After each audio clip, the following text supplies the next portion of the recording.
Hey guys, tonight we're drifting back more than 3,000 years to the banks of the Nile, where the air shimmers with heat and something sweeter. Frankincense smoke curling from temple braziers, lotus petals crushed between fingertips, myrrh oil glistening on the throat of a woman who knows that fragrance is power. You're standing barefoot on sun-warmed limestone in ancient Thebes, and the world around you smells like heaven distilled into earthenware jars. The story may solve mysteries you never had an explanation for, like why we still associate certain scents with luxury, or why a single whiff of perfume can unlock memories you thought you'd forgotten.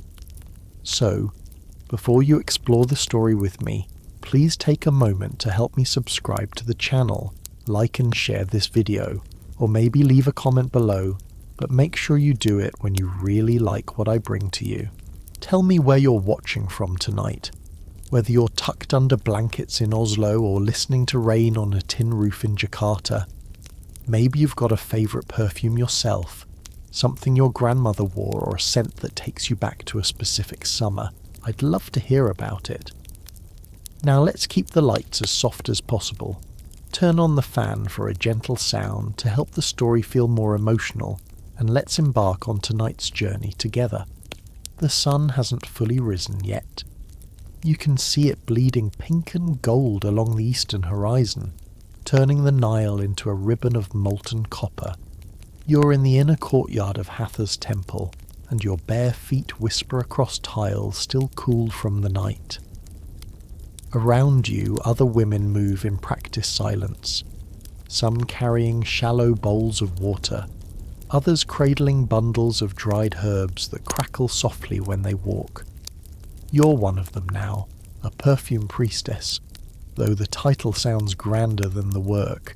Your hands smell permanently of cedarwood, and your fingernails carry crescents of dark resin that no amount of scrubbing fully removes. This morning, you've been assigned to prepare kaifi, the sacred incense that will burn tonight when the high priestess performs the evening ritual.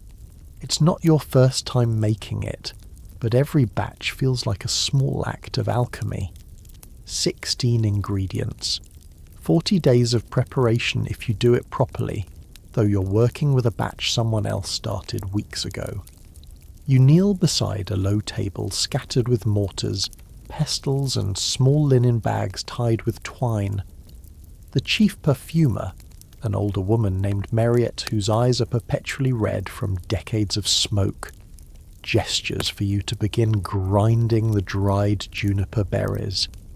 You pick up the pestle, smooth stone palm-worn by generations of hands, and start working the berries in slow circles. The scent releases immediately, sharp and clean, cutting through the heavier sweetness that always hangs in this room. Mariette doesn't watch you closely. She trusts you've learned by now. Instead, she's bent over a clay pot, stirring something viscous and amber-coloured that smells like honey mixed with wine and something darker, earthier.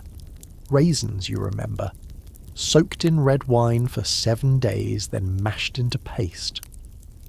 Here's something historians still argue about: whether kaifi was primarily a religious offering, or if it doubled as an ancient form of aromatherapy, deliberately designed to alter consciousness. The recipes we've found, and yes, actual recipes survived on temple walls and papyrus scrolls, contain ingredients known to have mild psychoactive properties when burned. Calamus root, for instance, which some scholars suggest could induce mild euphoria. Blue lotus, which definitely did. The Egyptians weren't naive about these things. They understood that scent could change your state of mind, could make you feel closer to the divine, or simply help you forget that your back ached from hauling water all morning. You move on to the myrrh resin next, breaking apart the hardened amber chunks before grinding them. Myrrh was imported from Punt, modern-day Somalia, or perhaps Yemen, depending on which expert you ask, and it cost more than most families earned in a year. Just holding it makes you conscious of value. of the trade routes stretching across desert and sea to bring this gum to your fingers. When you were younger, you once asked Mariette why the gods needed expensive gifts. She laughed, a sound like papyrus tearing, and said, "The gods don't need anything, child, but we need to give them the best we have. That's how we remember what matters." The temple courtyard fills with morning light, and you can hear the city waking beyond the walls, vendors shouting, donkeys braying, the eternal splash and murmur of the river. But inside here, time moves differently. You're measuring out pine resin now, sticky stuff that clings to your fingers and smells like distant forests you've never seen. Egypt isn't known for pine trees. This resin came from somewhere north, from lands where, rumour has it, winter turns rain into frozen white crystals. You can't imagine it. The traders who bring these materials tell stories so outrageous you assume they're lying. But the evidence sits right here in your palm, proof that the world is larger and stranger than the Nile Valley that contains your entire existence. Mariette adds cinnamon bark to her mixture, and suddenly the whole room smells like something almost edible, though you know better than to taste any of this. Some of the ingredients are toxic in concentration. Cassia, for instance, which looks and smells like cinnamon's rougher cousin. Safe in incense, less so in your stomach. The Egyptians were surprisingly sophisticated about chemistry, even if they didn't call it that. They understood extraction, distillation, fermentation. They knew that some plants gave up their scent easily in oil, while others required wine or milk to release their essence. You work in comfortable silence for a while. The only sounds the grinding of stone on stone, and the occasional instruction from Mariette. Then she tells you something you didn't know. Kifi was also used as medicine. Mixed with wine, it supposedly cured liver ailments. Applied as a salve, it treated wounds. Burned and inhaled, it eased breathing problems and helped insomniacs sleep. The same substance that carried prayers to Hathor also served intensely practical purposes. The Egyptians didn't separate sacred and useful the way we do. Everything holy was also functional, and everything functional had the potential to be holy. By the time you finish your portion of the work, the sun has climbed high enough to pour heat into the courtyard like liquid. Sweat traces lines down your spine beneath your linen sheath dress. Mariette carefully scrapes your ground ingredients into a larger bowl, mixing them with her wine-soaked raisins, honey, and a dozen other components you'll add over the coming days. The mixture will sit in a cool, dark room, stirred daily, transformed slowly by time and fermentation into something greater than the sum of its parts. It's a little like raising a child, you think, or aging wine, or any act of patient creation. Before you leave the workshop, Mariette presses a tiny clay jar into your hands. Inside is a sample of last month's kai-fi, solidified into a waxy pellet. For your own prayers, she says. You close your fingers around it, feeling the weight of the gift. Tonight, in your small room, you'll burn this, and the smoke will carry your thoughts upward. Though whether anyone's listening you honestly don't know, but the scent will make you feel less alone, and maybe that's prayer enough.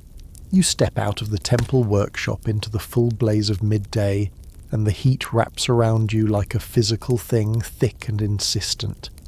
The streets of Thebes pulse with life, merchants hawking clay lamps, children darting between adults' legs, the perpetual smell of baking bread mixing with dust and donkey dung. But you're still thinking about Hathor, the goddess whose temple you just left, whose presence seems to linger in the perfume oil still coating your forearms. If you're going to understand why Egyptian women devoted so much time and resources to fragrance, you need to understand her first. Hathor isn't just a goddess. She's the goddess, at least when it comes to anything involving beauty, love, music, and yes, scent. You've seen her image 1,000 times. A woman with a cow's horns cradling the sun disk, or sometimes just as a cow, massive and gentle, her eyes painted with elaborate kohl. The Greeks would later associate her with Aphrodite, but that comparison misses something essential. Hathor is wilder, more dangerous, more complex. She's the goddess of drunkenness and hangovers, of sexual pleasure and childbirth pain, of perfume and the violence that sometimes comes with desire. She contains multitudes, as they say, and the Egyptians loved her for it. Here's the mainstream historical fact. Hathor was considered the divine perfumer, and women offered her incense and scented oils in exchange for her blessings. Temple records show that her priestesses were among the most skilled perfume makers in Egypt, and their workshops produced not just religious incense, but also commercial products sold throughout the Mediterranean world. The Temple of Hathor at Dendera, you've never been there but you've heard descriptions, contained entire rooms dedicated to perfume production, with stone tables for grinding, storage jars lining the walls, and detailed recipes carved into the stone itself. Archaeologists would later find these recipes still legible after millennia, a testament to how important the Egyptians considered this knowledge. But why perfume specifically? Why did Hathor care about smell? The answer lies in Egyptian theology, which you've absorbed not through formal teaching but through years of temple service and whispered stories. The Egyptians believed that gods could be physically present through scent. When you burned kefir or anointed yourself with lotus oil, you weren't just making a symbolic gesture, you were creating a pathway for divine essence to enter the mortal world. Fragrance was a bridge between realms, and Hathor was the goddess who walked that bridge most readily. You remember a story Mariette once told you, late at night when the workshop was empty and the oil lamps made shadows dance on the walls. In this story, the sun god Ra grows old and angry, convinced that humanity has grown disrespectful and needs to be destroyed. He sends Hathor, in her form as Sekhmet the lioness, to slaughter mankind. And she does, enthusiastically, wading through blood with a terrible joy. Ra realizes he's made a mistake and needs to stop her, but Sekhmet won't listen to reason. So he resorts to trickery. He orders 7,000 jars of beer brewed and mixed with red ochre to look like blood, then pours it across the land. Sekhmet drinks deeply, thinking it's more human blood, and gets so drunk she transforms back into gentle Hathor and forgets about the genocide. It's a weird story, right? But it tells you something crucial about how Egyptians understood their goddess. Hathor contains both the nurturing and the destructive. She's intoxication, literal and metaphorical. And here's where it gets interesting for our purposes. In many versions of the tale, it's not just beer that transforms her, it's perfume. The beer is scented with mandrake and lotus, and it's the fragrance that soothes her rage, that calls her back to her gentler nature. Scent has the power to change fundamental nature, to reach into rage and extract peace. Historians still argue whether Hathor worship involved actual temple prostitution, or if that's a misunderstanding of religious rituals that the Greeks later misinterpreted. What's clear is that her temples were places where women came to pray for sexual fulfillment, for successful pregnancies, for beauty that would attract or keep a lover. And they brought perfume as offerings, always. Small jars of scented oil, cones of incense, fresh flowers that would wilt within hours, but whose fragrance would linger in the temple air. You've participated in the Festival of Drunkenness, held annually in Hathor's honour. For one night, all social rules relax. Everyone drinks beer and wine until they can barely stand. Musicians play drums and rattles. The sistrum is sacred to Hathor, its metallic jingle said to repel evil spirits and attract divine favour. Women and men alike anoint themselves with expensive perfumes they've saved all year to afford, and the whole city becomes a cloud of fragrance and music and laughter. In the morning you wake with a pounding headache and a vague sense of having danced with someone whose face you can't quite remember, and the temple priestesses move through the crowds offering a hangover cure made from, you guessed it, perfumed oils pressed against the temples and wrists. Here's the quirky tidbit. Hathor was particularly associated with turquoise, a stone the Egyptians mined in the Sinai and valued almost as highly as gold. Her priestesses wore turquoise jewellery, and the cosmetic eye paint worn in her honour often contained ground turquoise mixed with fat.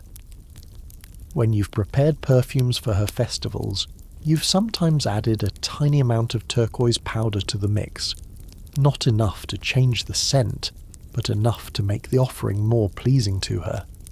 It seems almost magical, this idea that a goddess has favourite colours and smells, that she can be courted like a difficult friend with the right gifts. But what did women actually pray for when they offered perfume to Hathor? You know from experience, they prayed for love. Yes, but more specifically, that their husband would continue to desire them after childbirth changed their bodies, that a potential lover would notice them in a crowded marketplace, that their skin would stay smooth and their breath sweet, that they wouldn't grow old and invisible, forgotten, dismissed. Perfume was a tool of visibility, a way of saying, I exist, I matter, I am here. And Hathor, who understood desire in all its complicated glory, was the perfect divine patron for these deeply human concerns. You've also seen women pray to her for things that have nothing to do with romance. For the courage to leave an abusive husband, less common than you'd hope, but it happens. For the milk to continue flowing when they're nursing a sick infant. For relief from the crushing depression that sometimes follows childbirth, when joy should reign, but instead there's only grey emptiness. Hathor hears these prayers too. She's not just about pleasure. She's about surviving the full spectrum of female experience, the blood and milk and tears of it, not just the perfumed banquet halls. The theological complexity here gets overlooked sometimes. Hathor isn't a simple goddess of love. She's a goddess of intensity. Whatever you're feeling, she can amplify it or transform it. And scent became her medium because scent works that way too. A smell can transport you across decades in an instant, can change your mood more rapidly than almost any other sense. The Egyptians understood this intuitively. They didn't need neuroscience to tell them that the olfactory system connects directly to the limbic system, to the brain's emotional centres. They just knew that smell was powerful magic. Before you head home, you stop at a small shrine, barely more than a niche in a wall with Hathor's image painted inside, her cow ears gentle, her eyes knowing.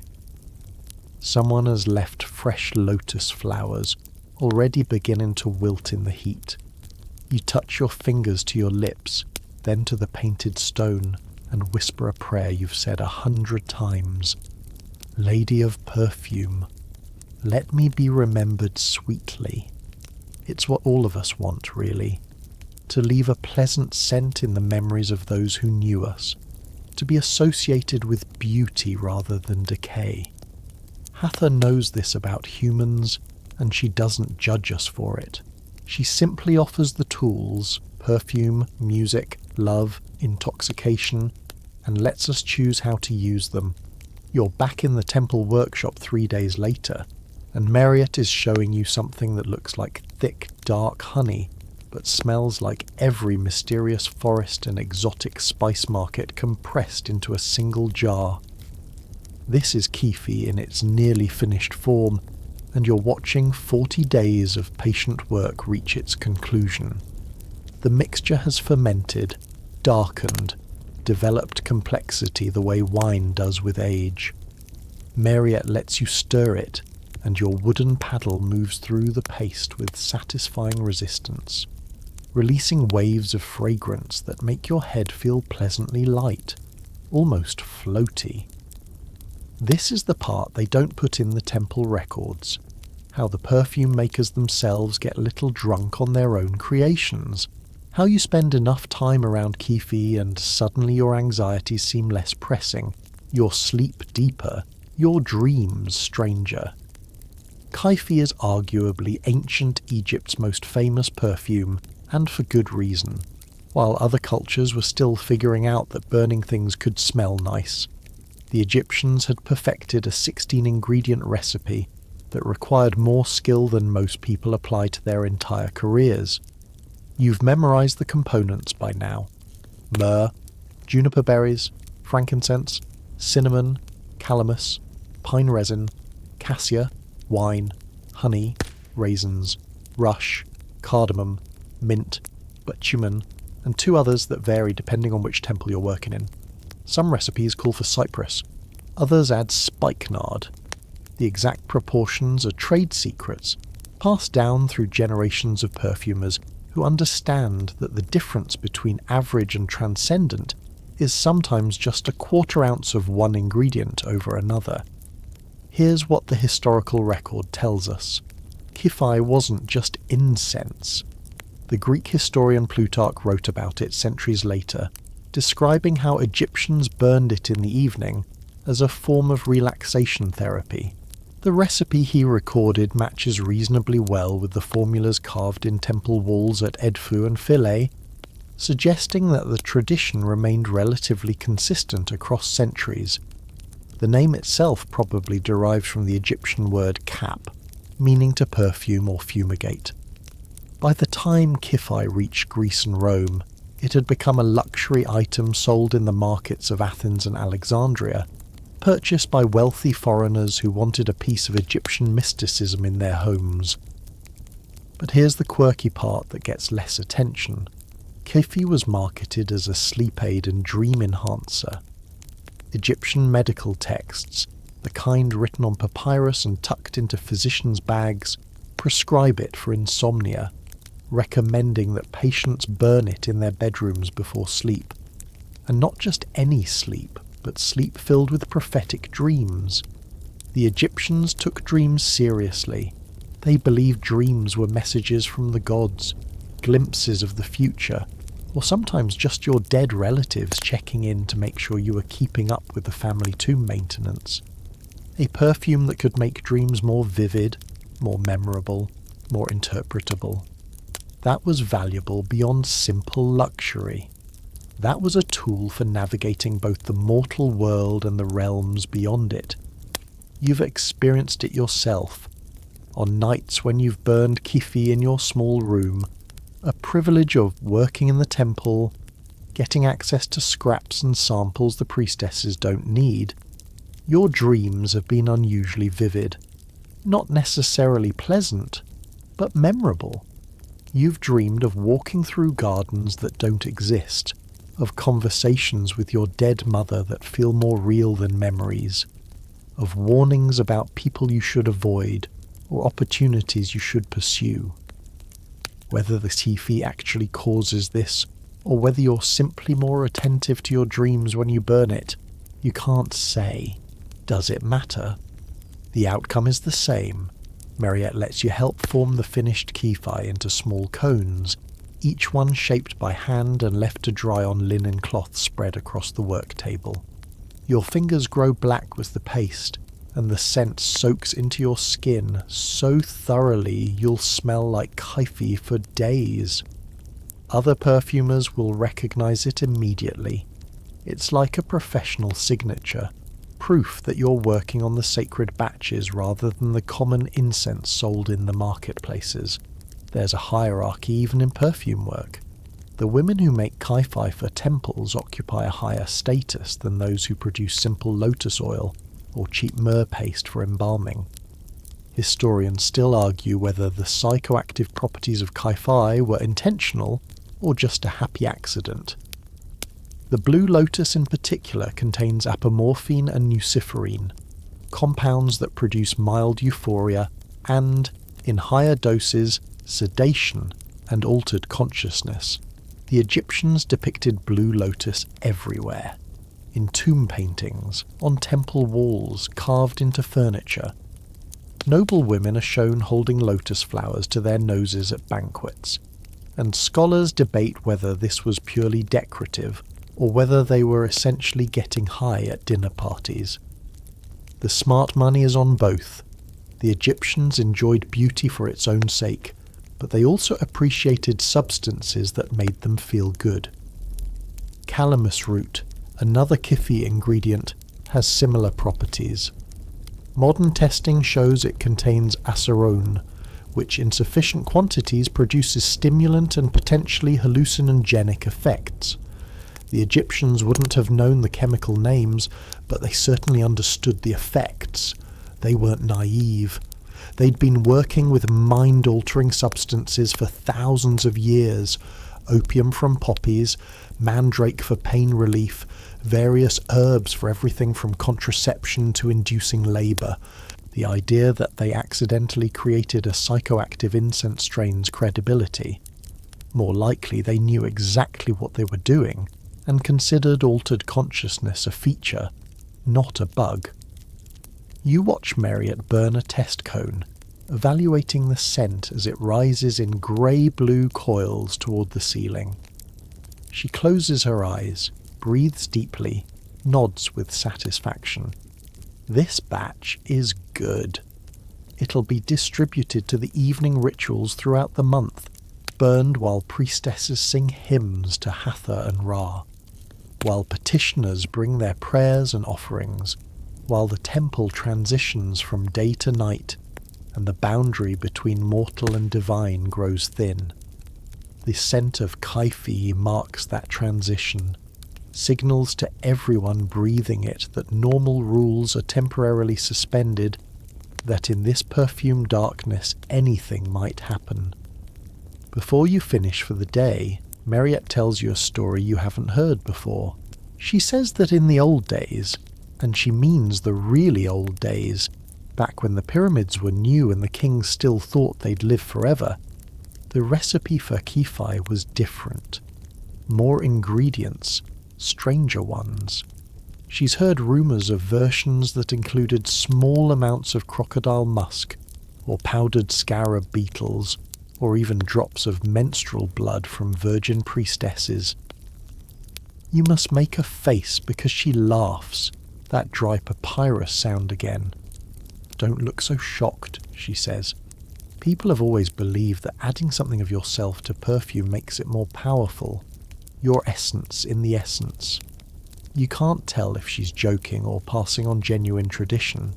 With Marriott, it's always hard to tell. But you think about it as you walk home through the evening streets, past vendors closing up their stalls and mothers calling children inside. The idea that perfume could contain pieces of the people who made it, that every jar of scented oil or cone of incense carries invisible traces of the hands that prepared it, the prayers spoken over it, the intentions kneaded into it like bread dough. Maybe that's why perfume feels so personal, why the right scent can feel like meeting an old friend while the wrong one makes your skin crawl. That night, you burn a tiny piece of Kifi before bed, and you dream of gardens, always gardens, lush and impossible, filled with flowers that don't exist and trees that bear fruit in colours you've never seen.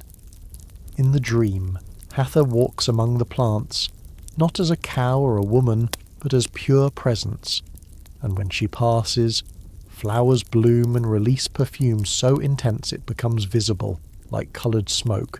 You try to ask her something, some question that feels desperately important, but before you can speak you wake up, the dream already fading, leaving you with nothing but the lingering scent of Kifi, and a vague sense that you've been told something crucial that you're not quite ready to understand. Section 4, you're at the harbour before dawn, watching the cargo ships arrive from the south, and the air already smells different here. Saltier from the river meeting distant sea, sharper with the tang of foreign goods being unloaded onto wooden docks that creak with every wave. You're not here for pleasure. Marriott sent you to meet a trader she's worked with for years, a leathery man from Punt who brings frankincense and myrrh directly from the source, bypassing the middlemen who would triple the price by the time these resins reached Thebes. The perfume business runs on relationships like this, on knowing who to trust when a year's supply of temple incense depends on the quality of tree sap, harvested 1,000 miles away by people you'll never meet. These ships themselves are beautiful in a utilitarian way, broad-bellied vessels with single sails, their hulls painted with protective symbols and prayers to keep river demons at bay. Sailors move across the decks like dancers, their movements efficient and synchronized from years of practice. You watch them unload amphoras of wine, bundles of ivory tusks, leopard skins rolled and tied, caged monkeys chittering in distress, and then, finally, the thing you're here for, wooden crates packed with chunks of golden brown resin that catch the early light and seem to glow from within. Frankincense, the scent of gods and kings, literally worth its weight in gold. Here's your mainstream historical fact. The ancient Egyptians imported massive quantities of frankincense and myrrh from the land of Punt, which modern scholars place somewhere along the Red Sea coast of Somalia, Eritrea, or Yemen. The journey was dangerous enough that successful expeditions were commemorated on temple walls. Queen Hatshepsut, who ruled Egypt as pharaoh despite being born female, which honestly still feels radical even in your time, sent a famous expedition to Punt around 1470 BCE. The relief carvings at her mortuary temple show ships loaded with myrrh trees in pots, frankincense in baskets, and even live frankincense trees being transported to plant in Egyptian soil. It didn't work, incidentally. The trees died. Some plants belong only to their native ground, no matter how powerful the pharaoh who desires them. The trader spots you and waves, grinning to show teeth stained dark from years of chewing cut leaves. His name is something you can't properly pronounce, so everyone calls him Baki, which means olive in Egyptian, a nickname whose origin has been lost to time. He claps you on the shoulder like you're old friends rather than business associates who've met maybe 3 times. Marriott sent the young one, he says not unkindly. She trusts you then. Good. Means I can trust you too. Come, look at what I brought. Best frankincense you'll smell this year, I guarantee it. He pries open one of the crates, and the smell hits you immediately. Clean, slightly lemony, with an underlying sweetness that makes you think of honey and pine at once. You pick up a chunk, turning it in your fingers. Good frankincense should be pale yellow to amber, translucent when you hold it to the light, with minimal bark contamination. This meets all those criteria. You scrape a tiny piece with your thumbnail and bring it to your nose. The scent intensifies, and you detect the subtle complexity that marks superior quality. Not just one note, but layers, the way a good wine has depth. Where did this come from, you ask, because origin matters. Frankincense from different regions has different characteristics, and temple perfumers are particular about their sources. Northern Punt, Baki says, from the Boswellia sacra trees on the mountain slopes. The harvesters bleed the trees 5 times during the season. You can see the quality in the resin colour.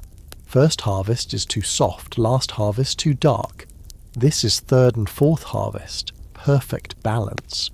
He's proud, and he should be. You're looking at a product that represents months of labour by people working in conditions you can barely imagine. climbing trees in heat that makes Thebes feel temperate, collecting sap that will travel by donkey to the coast, by ship across dangerous waters, through customs officials who all want their cut, and finally to your hands in this harbour at dawn. Here's the quirky bit that doesn't make it into most history books. The frankincense trade was so valuable that it spawned an entire genre of lies and misinformation designed to protect sources and inflate prices. Greek and Roman writers recorded that frankincense trees were guarded by flying serpents that had to be driven off with burning storax resin. Other accounts claim the trees grew in valleys filled with poisonous snakes, or that the harvesters had to perform elaborate rituals to appease angry tree spirits. Pure fiction, of course, spread by traders who wanted to justify their prices and protect their monopolies. The real danger was more mundane: heat, bandits, political instability, and the simple risk of ships sinking in storms. Becky shows you the myrrh next, darker and more irregular in shape than the frankincense. Myrrh is harder to harvest. The trees are smaller, thornier, more aggressive about protecting their sap. The resin itself is more medicinal smelling, slightly bitter, with notes of earth and licorice. You've always found myrrh more complicated than frankincense, less immediately pleasant but more interesting, like the difference between a smile and a knowing look. Myrrh doesn't ask to be liked, it demands respect. "You know why this costs so much?" Barkey asks, not waiting for an answer. "Not just because of distance, because of waste. For every pound of good resin I bring you, 3 pounds stay in punt. Wrong quality, contaminated, broken down by heat. Then I lose more on the journey. Then your customs officials help themselves. By the time we negotiate, I've already lost half my investment, and I haven't even made a profit yet. You understand the economics, even if they frustrate you. Marriott has taught you to think like a business owner, not just a perfumer. Every jar of sacred kaifi you make contains materials that have passed through dozens of hands, crossed thousands of miles, survived storms and thieves and the arbitrary whims of corrupt officials. The fact that perfume exists at all feels like a miracle, a testimony to human stubbornness and the deep desire to make the world smell better than it naturally does. Historians still argue about whether the frankincense and myrrh trade created the first global economy, or if other commodities like tin and copper deserve that honour. What's undeniable is that by the time you're standing at this harbour, the perfume trade has created networks of exchange spanning 3 continents. A woman in Thebes can wear a scent composed of frankincense from Somalia, cinnamon from India, cedar from Lebanon, and rose oil from Syria. Her perfume is a map of the known world, and she probably doesn't even think about it when she dabs it behind her ears before a dinner party. You negotiate with Barkey, gently, because Marriott has taught you that maintaining relationships matters more than winning any single transaction. You agree on a price that's fair to both sides, arrange for delivery to the temple workshop, and seal the deal with a small cup of terrible wine that Baki pulls from somewhere in his robes. It's a ritual, this drink, older than either of you. Trade has always been about more than simple exchange. It's about trust, about betting that the person across from you will honour their word, that ships will arrive when promised, that quality will match claims. In a world without enforceable contracts or reliable law, perfume traders operate on reputation and ritual, and a shared cup of wine matters more than any written agreement. As you walk back through the waking city, you think about the invisible threads connecting this morning's transaction to countless others. The harvester in Punt who bled the tree 6 months ago, the ship captain who navigated by stars, the temple priestess who'll burn this frankincense tonight in prayers to Hathor. the noblewoman who'll wear perfume made from it, the lover who'll catch that scent and feel something stir. All of this, just so the world can smell a little more divine. You're back in the workshop, but today the space feels different, more crowded, more purposeful, humming with the kind of focused energy that comes when skilled people are doing work they actually care about. 3 other perfumers have joined you and Myriette, each stationed at their own work table, each responsible for a different stage of production. This is how the real work happens. Not one priestess toiling alone, but a coordinated effort that resembles a well-run kitchen, more than the mystical laboratory you might imagine. One woman is macerating flower petals in oil, pressing them gently with a wooden paddle to release their essence without crushing them into pulp. Another is tending a small fire where a copper pot sits at a careful angle, reducing some mixture until it reaches the right consistency. The third is doing what you'll be doing shortly, grinding resins into powder fine enough to pass through linen mesh. The workshop itself would fascinate any modern chemist, even if the ancient perfumers wouldn't recognize half the terminology you'd use to describe their work. Stone mortars and pestles of varying sizes line the walls, each worn smooth by generations of use. Alabaster jars with sealed lids crowd the shelves. Alabaster because it stays cool even in summer heat and doesn't react with oils the way some materials do.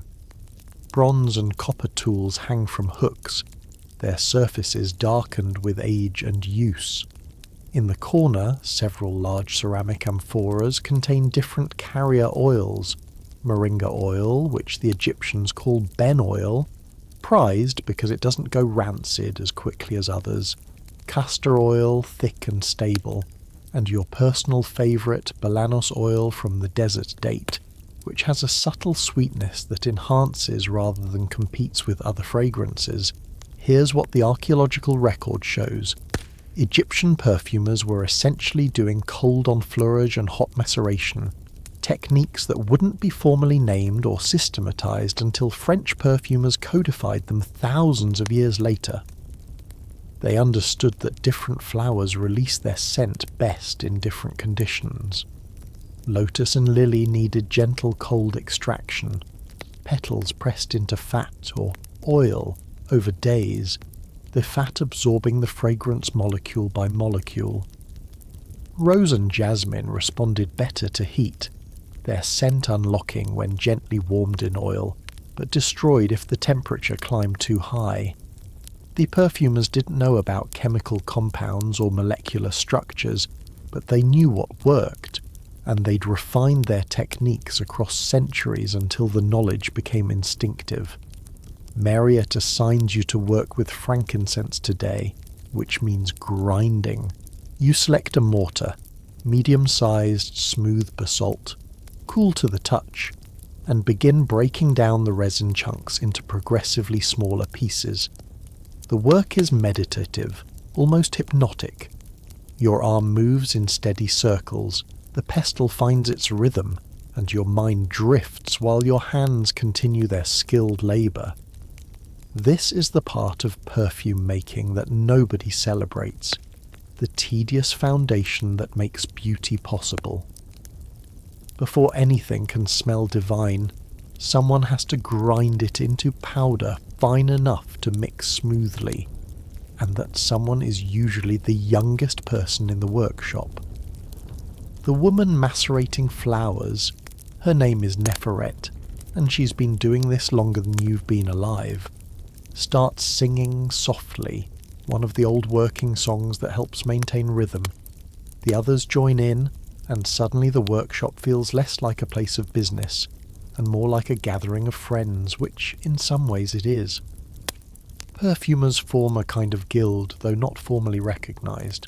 You share techniques, gossip and complaints about suppliers.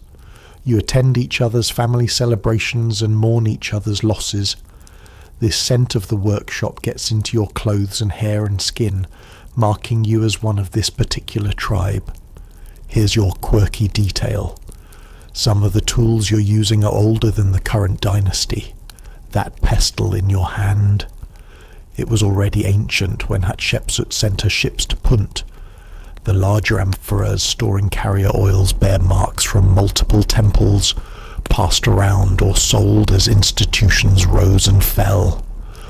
There's something profound about working with tools that have been used for centuries, knowing that your hands are making the same motions that countless other hands have made, solving the same problems, creating beauty from raw materials in ways that haven't fundamentally changed despite political upheavals and changing pharaohs. The perfume persists.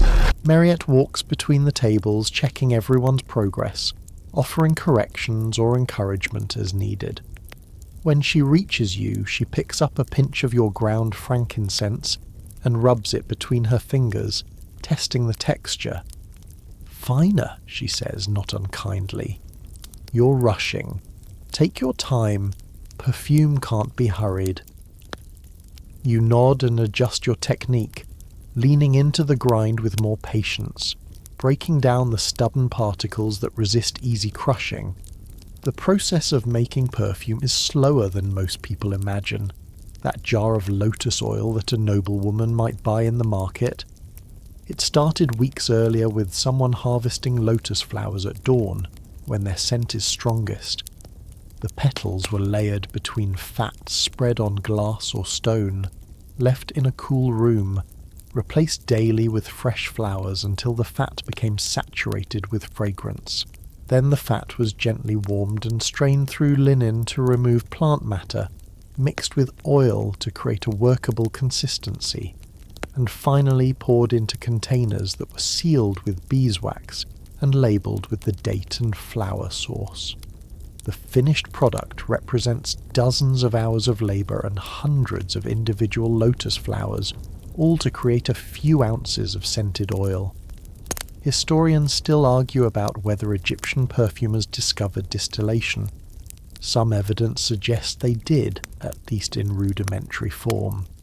Certain tomb paintings show what might be primitive alembics, and clay vessels with unusual shapes have been found that could theoretically have been used for condensing vapours. But if they did distill, they didn't do it on any commercial scale. Most Egyptian perfume was oil-based, relying on the principle that oils absorb and hold scent molecules effectively. The alcohol-based perfumes that would later dominate European markets were still centuries away, requiring distillation techniques that wouldn't become widespread until Islamic scholars refined them. Nefret finishes her batch of flower oil and comes to check on your progress. She's a tiny woman, barely reaching your shoulder, but her arms are surprisingly strong from years of grinding and stirring. "You know what Mariette won't tell you?" she says quietly, glancing to make sure the older woman is out of earshot. The secret to good perfume isn't ingredients or technique, it's intention. You have to pour yourself into it. Imagine who's going to wear it, what moment it might enhance. A perfume made by someone who's just going through the motions. It smells fine, but it's dead. A perfume made by someone who cares. That one changes things. You're not sure if you believe this. It sounds dangerously close to superstition, the kind of thinking that attributes magical properties to mundane actions. But then again, you've tasted bread baked by someone happy versus someone miserable, and there's usually a difference even when the recipe is identical. Maybe intention does matter. Maybe emotion leaves traces we can't quite name but can definitely sense. Or maybe Neferet is just a romantic who likes to believe her work matters more than it does. Either way, you start grinding with more attention, thinking about prayers carried on perfumed smoke, about women preparing for lovers, about the dead being anointed for their journey. By the time you finish, your forearm aches and your frankincense is powder fine as flour, pale gold and aromatic. Mariette approves with a nod and sets you to the next task. mixing the powder with warmed myrrh oil to create an incense paste. The proportions matter intensely. Too much oil and the mixture won't hold its shape. Too little and it'll be dry and crumbly and won't burn properly. You work by feel as much as measurement, adding oil in careful drizzles until the paste reaches the consistency of wet sand, holding together when squeezed but not sticky. As afternoon light slants through the high windows, turning dust motes into golden constellations, you realize you've been in this workshop for hours and it feels like minutes. Time moves strangely when your hands are busy and your mind is quiet, when the work itself becomes a kind of meditation. By the time you leave, you'll smell like frankincense and myrrh for days, the scent so deeply embedded in your skin that even vigorous washing won't completely remove it. You've become the perfume you make, marked by your labour in ways both visible and invisible. You're standing in a courtyard garden that shouldn't exist, not here in the desert where the sun bakes everything into submission and water is more precious than almost any perfume ingredient. But wealth buys miracles, and the woman who owns this villa has wealth enough to convince water to flow uphill through clay pipes, to persuade roses to bloom in Memphis, to create a pocket of impossible green in the middle of brown and beige. You're here because this woman, Lady Isetemkeb, though everyone calls her simply Iset, has commissioned a custom perfume, something unique that will be hers alone, and Mariette has sent you to gather fresh flowers from her private garden, because Iset insists on knowing exactly where every ingredient comes from. The garden stretches before you, terraced and carefully planned, each level devoted to different plants. You see henna bushes with their delicate white flowers, their scent light and honey sweet. Madonna lilies, tall and stately, their blooms so white they almost hurt to look at in the bright sun. Blue lotus in a man-made pond, their flowers opening to the morning light, sacred to the gods and beloved by perfumers for their complex, slightly narcotic fragrance. And roses, by the gods, so many roses, cultivated in beds that must require constant attention, each bush heavy with blooms ranging from pale pink to deep crimson. Here's something that might surprise you. Roses aren't native to Egypt. They came from Persia and Syria, imported by traders who recognized their value, and by pharaohs who wanted gardens that impressed foreign dignitaries. The Egyptians fell in love with roses the way people often do, completely and illogically, willing to spend resources they couldn't really spare to cultivate beauty that would fade within days. But oh, the scent. If frankincense is the smell of heaven, rose is the smell of earth at its very best, rich and complex, and somehow both innocent and seductive at once. You've brought baskets and linen cloths, and you move through the garden with practiced efficiency, selecting flowers that are just past their first bloom, not so fresh they're still tight and scentless, not so old they're beginning to brown and fade. The gardener, an older man whose name you didn't catch, follows you at a respectful distance, occasionally pointing out particularly fine specimens or warning you away from plants that aren't ready for harvest. He clearly takes pride in this space, and you respect that. A good garden is as much art as a good perfume. Maybe more so because gardens are alive, constantly changing, requiring daily attention and deep knowledge. Do you know what she wants this perfume for? The gardener asks, conversational in the way of people who spend most of their days alone with plants and welcome any human interaction. A seduction, you say, because Mariette told you that much. She's trying to reclaim her husband's attention. He's taken a younger mistress, and Iset wants to remind him what he's risking. The gardener makes a non-committal sound. Roses and jasmine, then. Maybe some cardamom for spice. Men are simple creatures. easier to manipulate than plants if you know what you're doing. You laugh at that, appreciating his directness. There's something refreshing about people who work with their hands, who deal with practical realities rather than social niceties. But his suggestion is solid. Rose for romantic love, jasmine for sensuality, cardamom for the unexpected element that makes a scent memorable rather than merely pleasant. You make a mental note to recommend exactly that combination to Mariette, though she's probably already planned it. Here's the historical reality that often gets romanticized. Cleopatra VII, the famous one, the last pharaoh of Egypt before Rome swallowed the kingdom whole, was legendary for her use of perfume as a tool of statecraft and seduction. The most famous story claims that when she travelled to meet Mark Antony for the first time, she had the sails of her ship soaked in perfume so that their scent announced her arrival before the ship was even visible.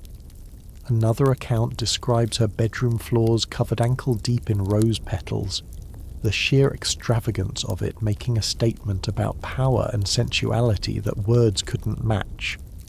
Are these stories true? Historians still argue about it. Some claim they're exaggerations or inventions by Roman writers who wanted to portray Cleopatra as an exotic, dangerous foreign temptress. Others point to the detailed records of perfume purchases by the Ptolemaic court, and suggest that if anyone had the resources and inclination to pull off such elaborate fragrant theatre, it would be Cleopatra. The truth probably lives somewhere in the middle. Yes, she used perfume strategically, but maybe not quite as dramatically as the legends suggest. Still, the legends persist because they feel true. They match our understanding of how power and seduction work, how scent can be deployed as weapon and invitation simultaneously. You fill your baskets with roses, their petals soft against your fingers, thorns occasionally catching on your linen dress. The scent intensifies as you work, released by the small damage your harvesting causes. By the time you're finished, you're practically drunk on rose, your head light, and your thoughts pleasantly scattered. This is another thing perfume workers rarely discuss. The occupational hazard of constantly being slightly intoxicated by your materials. You develop a tolerance over time, but certain flowers, especially in concentration, still affect you. Rose makes you dreamy. Jasmine makes you alert and slightly anxious. Lotus makes you philosophical, prone to long thoughts about mortality and desire. The quirky detail that gets lost in most discussions of Cleopatra's perfume use. She probably didn't smell the way we imagine. Our modern idea of Egyptian perfume is based on French interpretations filtered through Victorian sensibilities, all clean and refined and bottled in crystal. The actual ancient versions were heavier, oilier, more animal. They included ingredients we'd find off-putting today. Civet musk, ambergris, sometimes small amounts of blood or urine from specific animals, all used to create depth and longevity. Cleopatra's signature scent, whatever it was, probably announced itself from several feet away and lingered in rooms long after she'd left. Subtle was not the goal. Memorable was. You move on to harvest jasmine next, climbing a trellis where the vines grow thick and twisted, their small white flowers almost hidden among the leaves. Jasmine is tricky. Its scent is strongest at night, and many perfumers prefer to harvest just after sunset. But these flowers are acceptable, especially since they'll be used fresh rather than dried. You select the most open blooms, those that have already begun their nightly perfuming of the air, and add them carefully to a separate basket. Jasmine bruises easily, and bruised jasmine smells wrong, greenish and bitter rather than sweet and seductive. The garden owner, Isette, emerges from the house as you're finishing. She's perhaps 40, still beautiful in the way of women who've had the resources to take care of themselves. good food, shade from the worst sun, oils rubbed into skin daily to prevent drying and wrinkling. She wears a sheath dress so fine you can almost see through it, and her wig is elaborately styled with gold thread woven through the braids. But what strikes you most is her expression. Determined, slightly desperate. The look of someone fighting a battle they're not sure they can win. "Will it work?" she asks without preamble, gesturing at your baskets of flowers. "Will Perfume bring him back?" You consider lying, offering false reassurance, but something in her face makes you respect her enough to be honest. "Perfume can remind him," you say carefully. "It can create a mood, open a door, but you'll still have to walk through it yourself. Fragrance is a tool, not a solution." She studies you for a long moment, then nods. "That's wiser than I expected from someone so young. Marriott trained you well." She reaches into a purse hanging from her belt and pulls out a small piece of gold. "Payment, though you weren't expecting it. The temple will be compensated separately." "For your honesty," she says, "and for your discretion. I'd prefer my husband not know I'm this desperate." You accept the gold, tuck it away, and gather your baskets. As you leave, you glance back once to see Iset standing among her impossible roses, a woman using every weapon available to fight the cruelty of time and male attention, and you think about how Perfume has always been this. Hope pressed into oil, beauty extracted from flowers, the desperate belief that the right scent might change everything. You're preparing for a banquet tonight. Though you won't be a guest, you'll be working, moving through the crowds with a tray of perfumed cones, offering them to noble women who've arrived without their own. It's a curious Egyptian custom, one that always makes foreigners do a double take when they first witness it. Cone-shaped lumps of perfumed fat placed atop elaborate wigs, where they slowly melt throughout the evening, releasing fragrance and creating glistening trails of scented oil down the wearer's hair, neck, and shoulders. It looks bizarre if you're not used to it, but the effect is genuinely lovely. A constantly renewing cloud of fragrance that intensifies as the night warms and the fat softens, mixing with body heat to create something personal and evolving. The cones themselves take days to prepare properly. You start with rendered animal fat, usually beef tallow or mutton fat, carefully purified to remove any meat smell that might compete with the perfume. The fat is melted and mixed with ground myrrh, cinnamon, cardamom, and whatever other aromatics the client requests. Then the mixture is poured into cone-shaped moulds and left to solidify in a cool room. The result looks unimpressive. Waxy, slightly grey-white pyramids about the size of your fist. But when activated by body heat, they transform into fragrance delivery systems more effective than anything you could achieve with simple oil application. Here's what the tomb paintings show us. Egyptian banquets were elaborate, multi-sensory affairs where food, music, dance, and perfume combined to create an atmosphere of abundance and pleasure.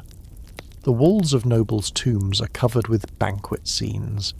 Guests seated on chairs or cushions, musicians playing harps and drums, dancers performing acrobatic movements, servants circulating with wine and food, and yes, women wearing those distinctive perfume cones atop their wigs. Some art historians initially thought the cones were symbolic rather than literal, perhaps representing divine blessing or purification.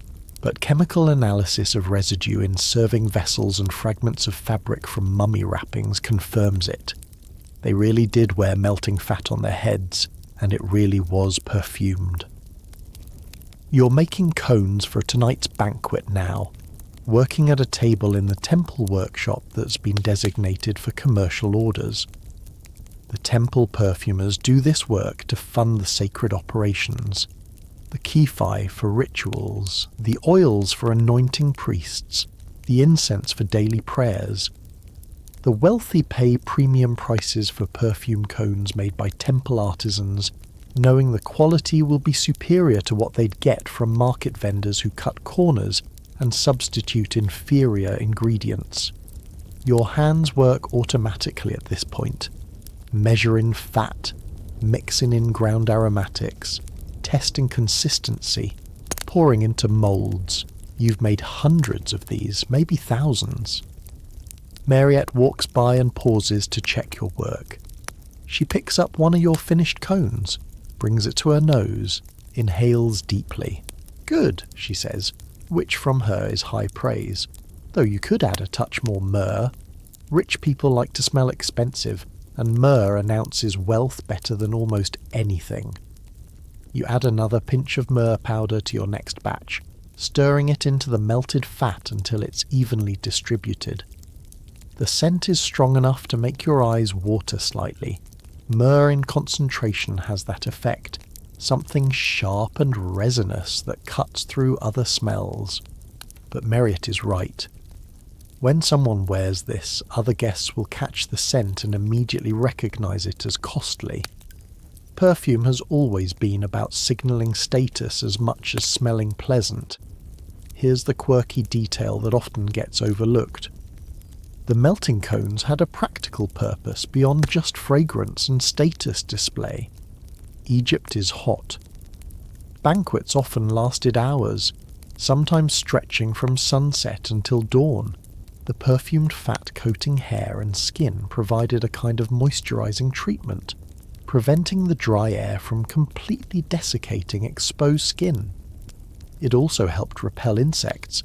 Many of the aromatics used in perfume, including myrrh and cinnamon, have natural insect repellent properties. So while it looked extravagant and certainly was expensive, the practice also made parties more comfortable, which is probably why it persisted across centuries. That evening, you arrive at the host's villa carrying a tray of perfume cones nested in soft fabric to prevent chipping. The house is already filling with guests, their voices creating a low murmur of conversation punctuated by laughter. Servants move through rooms lighting oil lamps, and musicians tune their instruments in the corner. You recognize some of the guests: minor nobility, wealthy merchants, a priest from the Temple of Amun wearing his leopard skin cloak. The air already smells of wine, roasted meat, baking bread, and underneath it all, the distinct musk of too many perfumed bodies in one space. A woman approaches you almost immediately, young, pretty, her wig slightly askew as though she dressed in a hurry. "Do you have lotus?" she asks. "I forgot mine entirely, and my husband will be furious if I'm the only woman here without proper perfume." There's something desperate in her voice that makes you sympathetic. You select a cone scented primarily with lotus and hand it to her, showing her how to position it atop her wig so it won't slide off as it melts. She pays you, overpays actually, her relief worth more than the perfume, and hurries away to join her husband, who's deep in conversation with a cluster of other men. You watch her for a moment, see her husband glance over, notice the perfume cone, and nod with what might be approval, or might just be acknowledgement. Small victories in the complicated dance of marriage and social expectations. Historians still argue about whether the perfume cone custom was practiced by all classes, or only the wealthy. The archaeological evidence is limited. Fat doesn't preserve well, and most of what we know comes from tomb paintings of elite banquets. But logic suggests that if the rich wore perfume cones, the middle classes probably imitated them with cheaper versions, perhaps using less expensive fats and simpler aromatics. Maybe they only wore them for special occasions, weddings, religious festivals, significant birthdays, while the truly wealthy wore them casually, the same way modern rich people wear designer clothes to breakfast. You circulate through the party, offering cones to women who need them, accepting payment, answering questions about ingredients and longevity. One older woman, her face painted with elaborate cosmetics, asks if you have anything that will mask the smell of beer on breath. You don't, not really, but you suggest a cone heavy in mint which might help. She laughs and buys two, one for herself and one for her sister, who she says drinks even more enthusiastically. As the night progresses and the cones begin to melt, the party transforms into a cloud of competing and complementing fragrances. You can track guests by scent. The woman wearing lotus moves past and you smell it before you see her. The man wearing cedarwood oil in his beard announces himself from across the room. It's overwhelming at first, but then your nose adjusts, learns to pick out individual notes from the olfactory chaos. This is what Egyptian parties smelled like, you think. Wine and sweat and perfumed fat and lamp smoke and food and flowers, all combining into something uniquely human and strangely beautiful.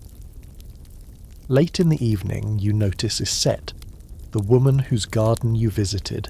She's wearing a perfume cone, probably one you made since Marriott completed her custom order yesterday, and she's standing close to a man who must be her husband, speaking softly into his ear while her hand rests lightly on his arm. The perfume has worked its magic, or she has, or more likely both together. He's paying attention, at least. His body turned toward her rather than scanning the room for younger distractions. You'll never know if the perfume sealed the deal or just created the opening she needed. But you smile anyway, pleased to have played a small part in her campaign.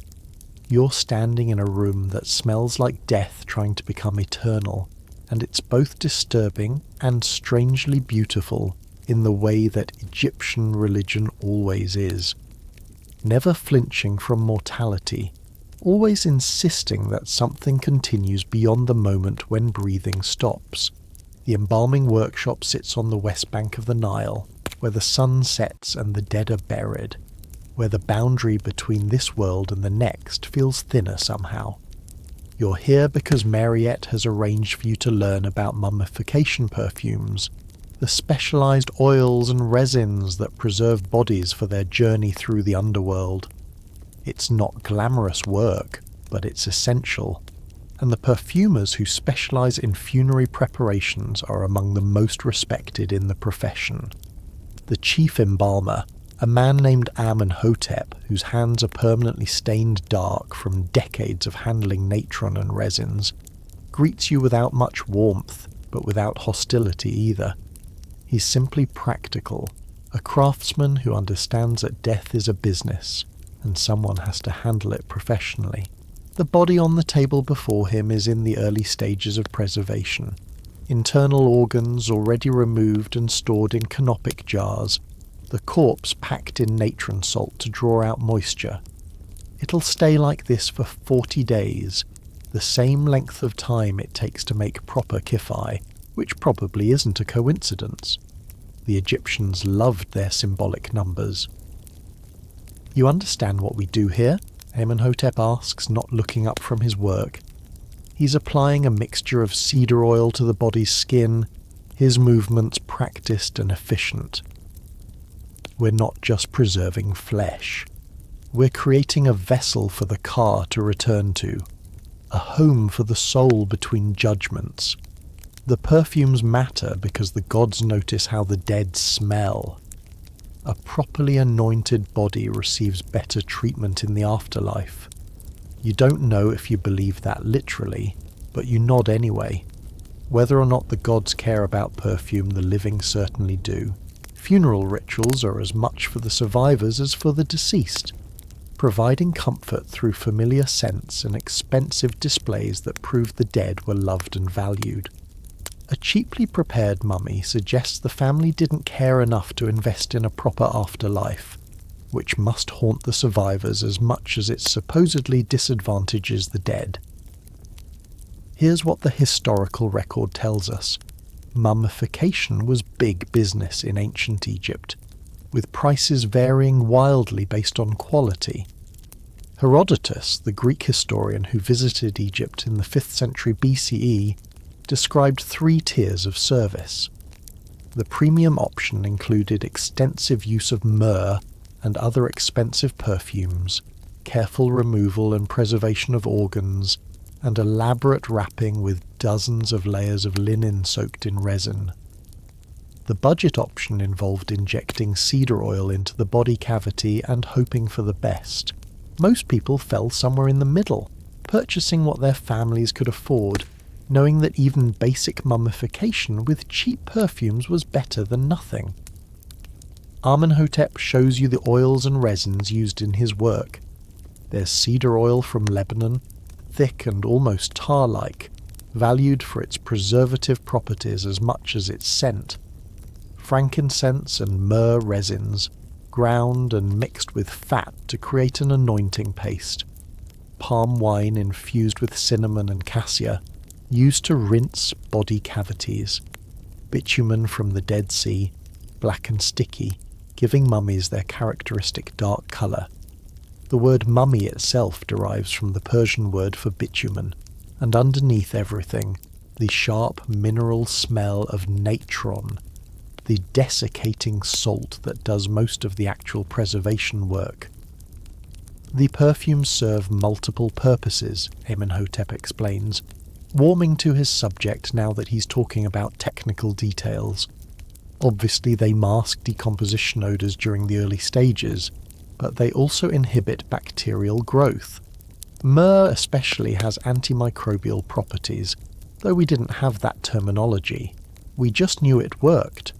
And the resins create a protective coating that seals the skin, prevents moisture from re-entering the tissues. Here's the quirky detail. Some of the mummification perfumes were believed to have magical properties specific to the afterlife journey. Frankincense was thought to purify the soul, making it more acceptable to Osiris during the weighing of the heart ceremony. Myrrh represented bitter suffering transformed into something precious, appropriate for a body undergoing the transformation from mortal to eternal. Cedar oil was associated with durability and strength, qualities the soul would need during its dangerous passage through the underworld. Whether these associations had any objective reality, or were simply comforting stories people told themselves, they influenced which perfumes were used and how they were applied. You watch Amenhotep work, his hands moving with the confidence of long practice. He applies perfumed resin to the body's chest, massaging it into the skin with circular motions. Despite the clinical nature of the work, there's something almost tender about his approach, a care that suggests he takes his responsibility seriously. This person, you don't know who they were, some merchant or official's wife based on the quality of preparation being provided, trusted their family to deliver them properly into the next world, and Amenhotep is honouring that trust with skilled hands and expensive perfumes. The worst part isn't the smell, he says suddenly, as if reading your thoughts. You get used to that faster than you'd think. The worst part is knowing that everything we do here might be meaningless. Maybe there is no afterlife, no judgment, no reunion with loved ones. Maybe it's all just rot and darkness and nothing. But we do the work anyway, because what else is there? Hope dressed up in perfume and prayers. It's the most philosophical statement you've heard from him, and it catches you off guard. Before you can respond, he moves on to the next stage of preparation, mixing a fresh batch of resin with ground myrrh. The scent fills the room, familiar and sacred. The same myrrh you use in temple incense and luxury perfumes, now deployed in service of the dead. Historians still argue about whether Egyptian embalmers actually believed in the elaborate afterlife mythology, or if they were simply providing a service they knew people wanted. The cynical interpretation suggests they were businessmen exploiting grief and religious belief for profit. The charitable interpretation sees them as priests of a sort, performing sacred work that maintained cosmic order by ensuring the proper transition of souls from mortal to eternal existence. Probably the truth contains elements of both, because humans are complicated and can believe in something while also profiting from it, can perform sacred work with sincerity while accepting payment. Amenhotep lets you help with the next stage, preparing the linen wrappings that will eventually cocoon the body. The linen strips are soaked in a mixture of resin, myrrh oil and frankincense, then carefully wrung out and hung to dry slightly.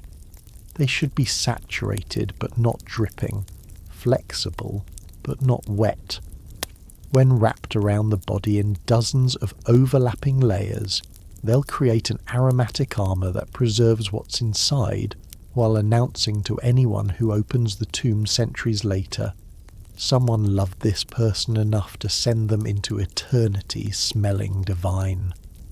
You know what's strange? Amenhotep says as you work together in companionable silence. The living spend fortunes on perfume to attract lovers, to impress rivals, to feel beautiful for a few hours.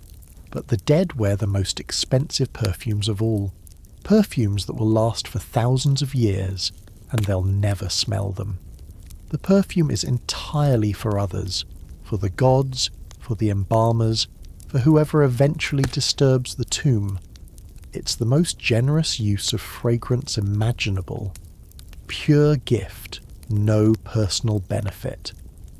You think about this as you leave the embalming house, stepping back into the sunlight and air that smells like dust and river water and living things. The perfumes you make serve life, attraction, pleasure, prayer, comfort. But the perfumes Amenhotep uses serve something larger, the great transition that awaits everyone, the moment when breath stops and questions about what comes next cease being theoretical. Maybe that's why mummification perfumes are so precious, so carefully specified in ritual texts and tomb inscriptions.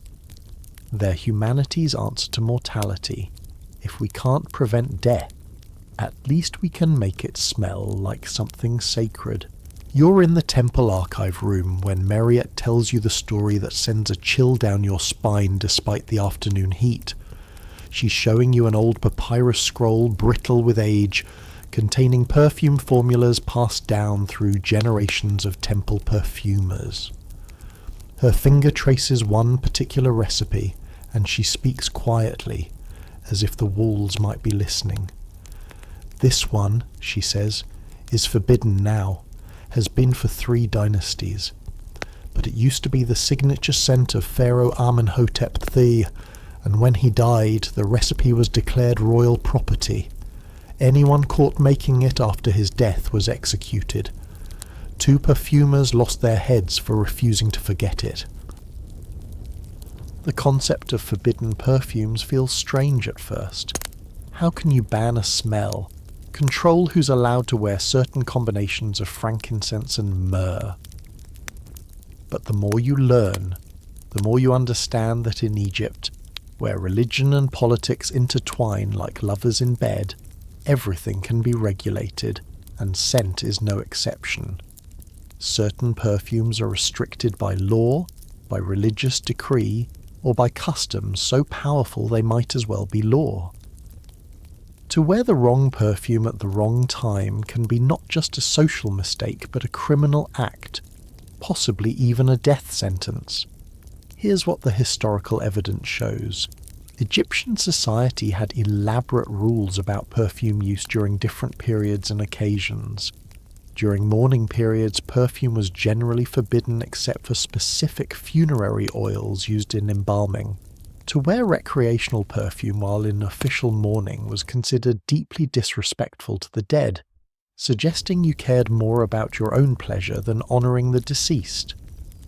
Temple records occasionally mention fines levied against people who violated these mourning restrictions, proving that someone was actually enforcing these rules rather than just suggesting them. More significantly, certain perfume formulas were reserved exclusively for royalty. The pharaoh wasn't just a political leader, but a living god, and his divine status needed to be marked in every possible way, including scent. Royal perfume recipes were guarded secrets, known only to a small number of trusted perfumers who served the palace directly. These perfumers worked in isolation, their workshops separate from regular temple facilities, and they swore oaths of secrecy backed by threats of execution for betrayal. When a pharaoh died, his signature scent often died with him, the recipe deliberately destroyed or locked away to ensure no one could impersonate the divine smell. Why would someone risk death to make a forbidden perfume, you ask Mariette, genuinely confused. The punishment seems wildly disproportionate to the crime of mixing some oils together. She looks at you with something between pity and amusement. You're young yet. You don't understand how badly people want what they can't have. Forbidden perfumes aren't just about smell. They're about power, about claiming status you weren't born into. If you could wear the pharaoh's personal scent, you're symbolically elevating yourself to his level, even if only in your own mind. That's why it's forbidden. That's why the punishment is so severe. It's not about perfume. It's about maintaining the cosmic order.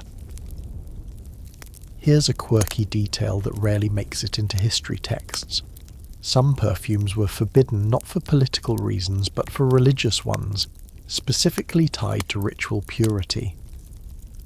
During certain temple ceremonies, perfumes containing specific animal musks were prohibited because they were considered too earthly, too connected to physical sexuality and mortality.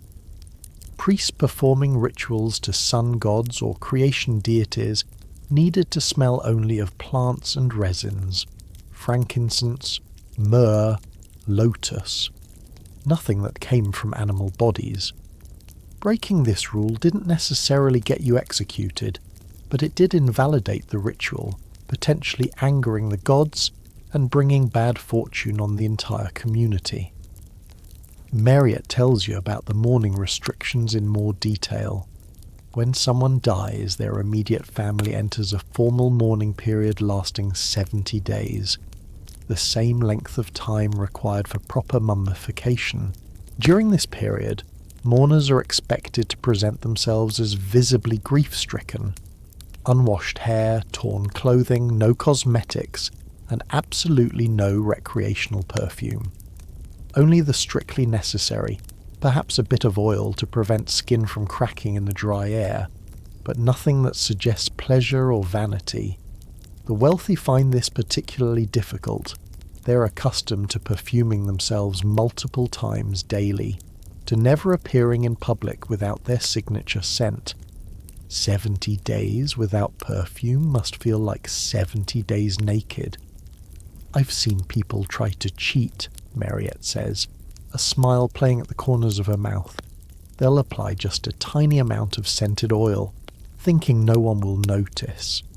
But we always do. Perfume workers recognize scents the way painters recognize colours. You can't hide it from us. Usually we say nothing. Grief makes people do strange things, and small violations can be forgiven. But if someone shows up to the funeral itself wearing obvious perfume, that's when scandal erupts.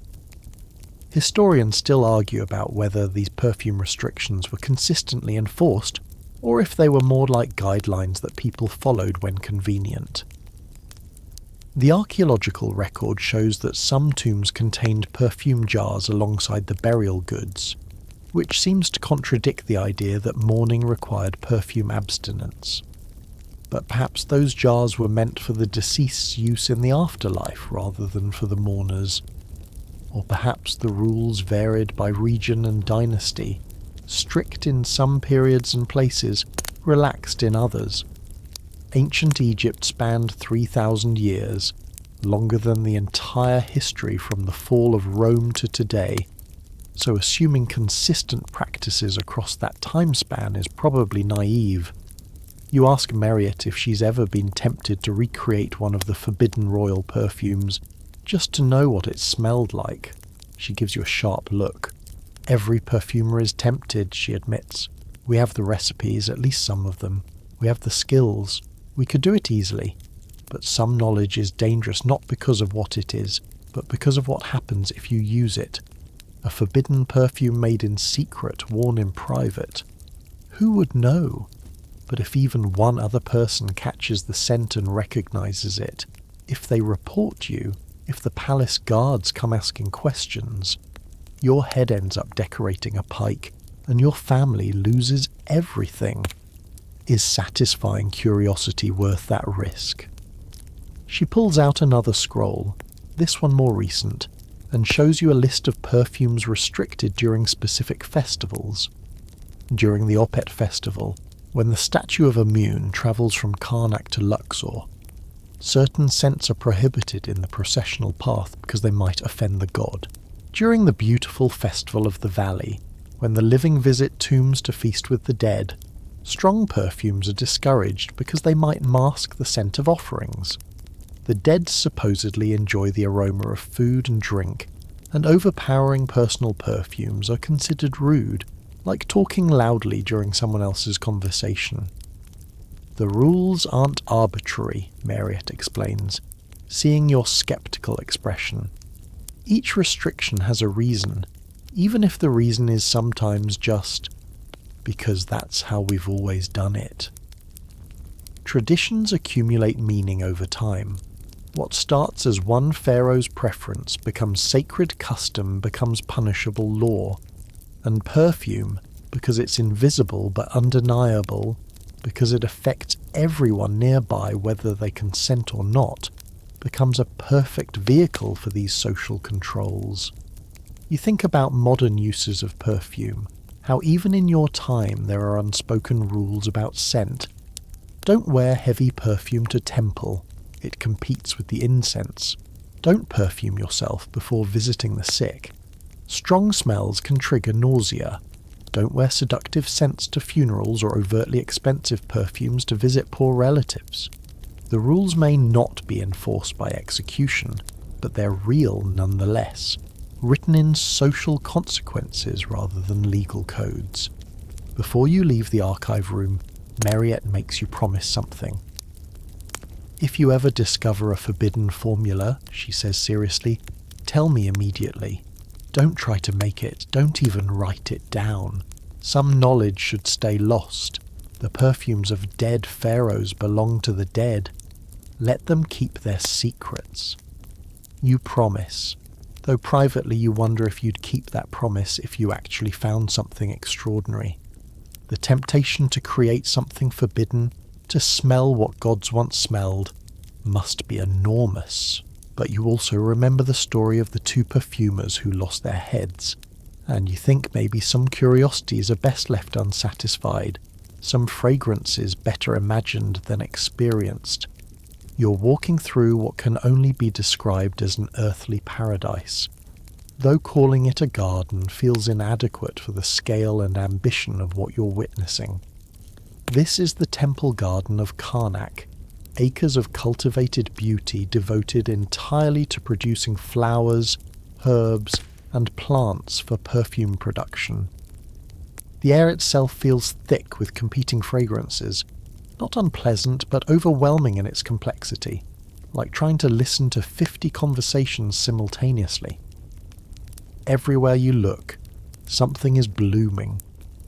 Blue lotus dominates the central pond, their flowers opening to the morning sun like worshippers raising their faces to Ra. Henna bushes line the pathways, their small white flowers releasing honey-sweet scent. Madonna lilies stand in regimented rows, tall and impossibly white, their perfume so intense it makes your head swim slightly.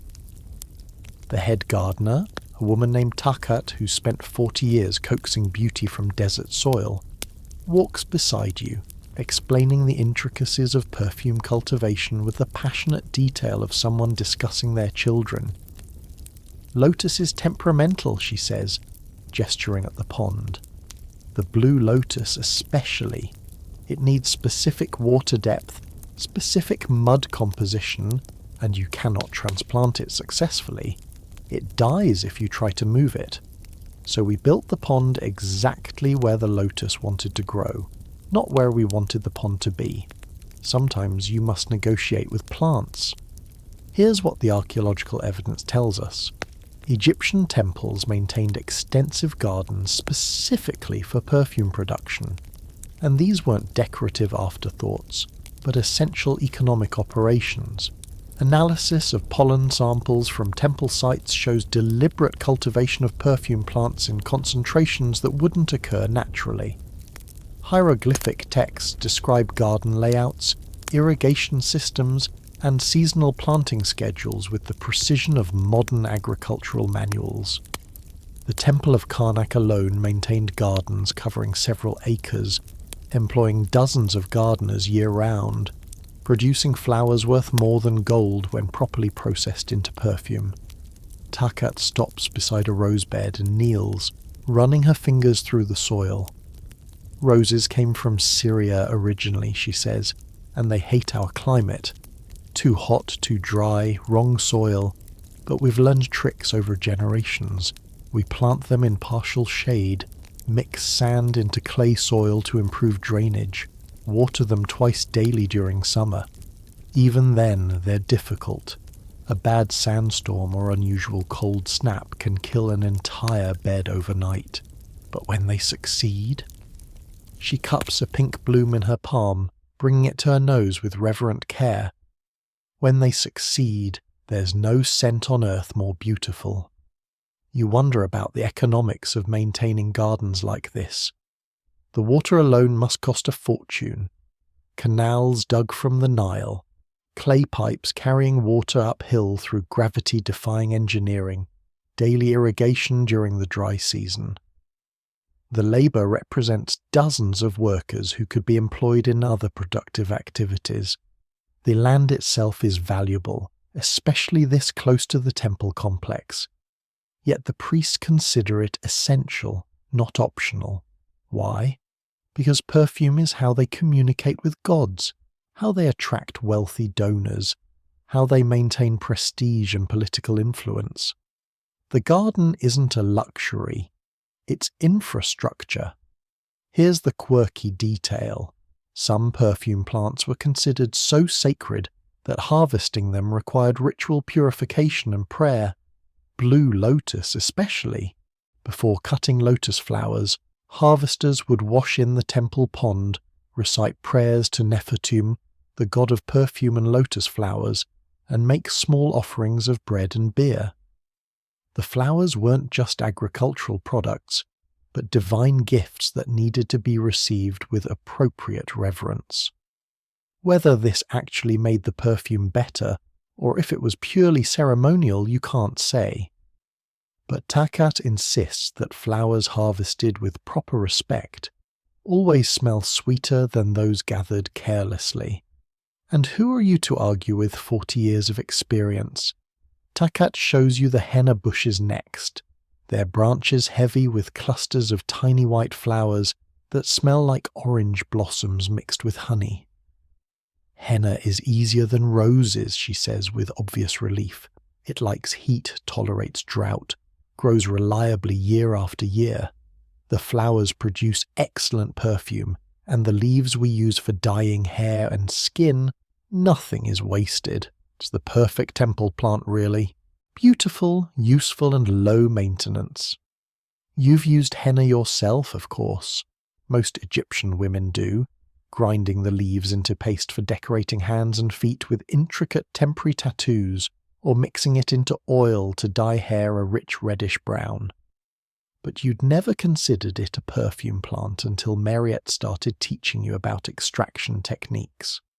The flowers release their scent best when macerated in warm oil, slowly, over several days. The resulting perfume is delicate and cheerful, perfect for young women or morning rituals, lacking the heavy seductiveness of rose or jasmine, but possessing its own gentle charm. Historians still argue about whether Egyptian perfume gardens were purely functional, or if they also served aesthetic and recreational purposes. Did priests and priestesses walk these paths for pleasure, or only for work? The tomb paintings show wealthy Egyptians relaxing in gardens, but those are private estates, not temple grounds. Still, you can imagine that maintaining beauty day after day must generate some appreciation for it. Takat clearly loves these plants, knows them individually, mourns when they die, and celebrates when they thrive. You can't spend 40 years growing flowers without developing emotional attachment, even if your official purpose is commercial production. She leads you to a section of the garden you haven't seen before, separated from the main areas by a low wall. "This is where we experiment," she says, and you hear pride in her voice. New plants from traders, crossbreeding attempts, unusual growing techniques. Most experiments fail, but the successes make it worthwhile. Last year, we successfully established a bed of Indian tuberose. No one thought it could survive here, but look. She gestures at waxy white flowers growing improbably in Egyptian soil. The scent is extraordinary, too heavy for most applications, but mixed carefully with lotus or rose, it adds depth we couldn't achieve with native plants alone. You bend to smell the tuberose and understand immediately what she means. The fragrance is almost aggressively sweet, narcotic in its intensity, with a creamy richness that coats the inside of your nose. It's too much by itself, overwhelming, but you can imagine it in careful proportion with other scents, adding complexity and longevity. This is how perfumery advances, you realize, not through dramatic breakthroughs, but through patient experimentation, gradual accumulation of knowledge about what works and what doesn't. The Madonna lilies occupy their own section, given pride of place near the temple proper. These are the most sacred flowers in the garden, associated with fertility, rebirth, and divine purity. Their perfume is used in rituals honoring Isis and Hathor, in oils for anointing priests, in incense for the most important ceremonies. Takat explains that Madonna lily cultivation is practically an art form unto itself. The bulbs must be planted at specific depths, the flowers harvested only in early morning when their scent is strongest, but before the sun has stressed the petals. Even the timing of watering matters. Too much water and the roots rot, too little, and the flowers don't develop properly. Some seasons everything goes right, Takat says wistfully. The Nile floods at exactly the right level. The weather cooperates, the plants thrive, and we produce enough lily perfume to last the temple all year with surplus to sell. Those are the good years, when I remember why I chose this work. Other seasons locusts arrive, or disease spreads through the lotus pond, or unexpected frost kills the roses, and I question everything. But then spring arrives again, and the first lilies bloom, and I remember, nothing smells like hope the way flowers do. You spend the rest of the morning helping with harvest, cutting lotus stems below the water surface, gathering henna flowers into linen bags, carefully trimming rose blooms while avoiding thorns. Your hands grow fragrant, each finger carrying a different scent, and by midday you've become a walking advertisement for the garden's diversity. When you finally leave, Takat presses a small lily bulb into your hand. "Plant this in your own space," she says. "Even perfume workers deserve beauty they don't have to sell." You're sitting across from an elderly physician named Panhazi, who's explaining something that sounds halfway between medicine and magic, though he insists there's no meaningful distinction between the two. His workspace smells like a perfume shop mixed with an apothecary. Jars of dried herbs line the walls, bowls of ground minerals sit on tables, and everywhere the competing scents of myrrh, cassia, juniper, and things you can't immediately identify. He's just told you that perfume isn't merely decorative or religious, it's therapeutic, capable of treating everything from headaches to plague, and he has centuries of medical tradition backing his claims. You're skeptical, but you're also here to learn, so you keep your doubts to yourself and listen. The nose is a pathway to the brain and lungs, Panhisi says, gesturing with hands that shake slightly from age but move with confidence when handling his materials. What you smell affects how you think, how you feel, even how your body functions. This isn't belief or superstition, it's observable reality. I've seen patients with crushing headaches find relief from lotus oil pressed to their temples. I've watched anxious people calm when exposed to Kai-Fi smoke.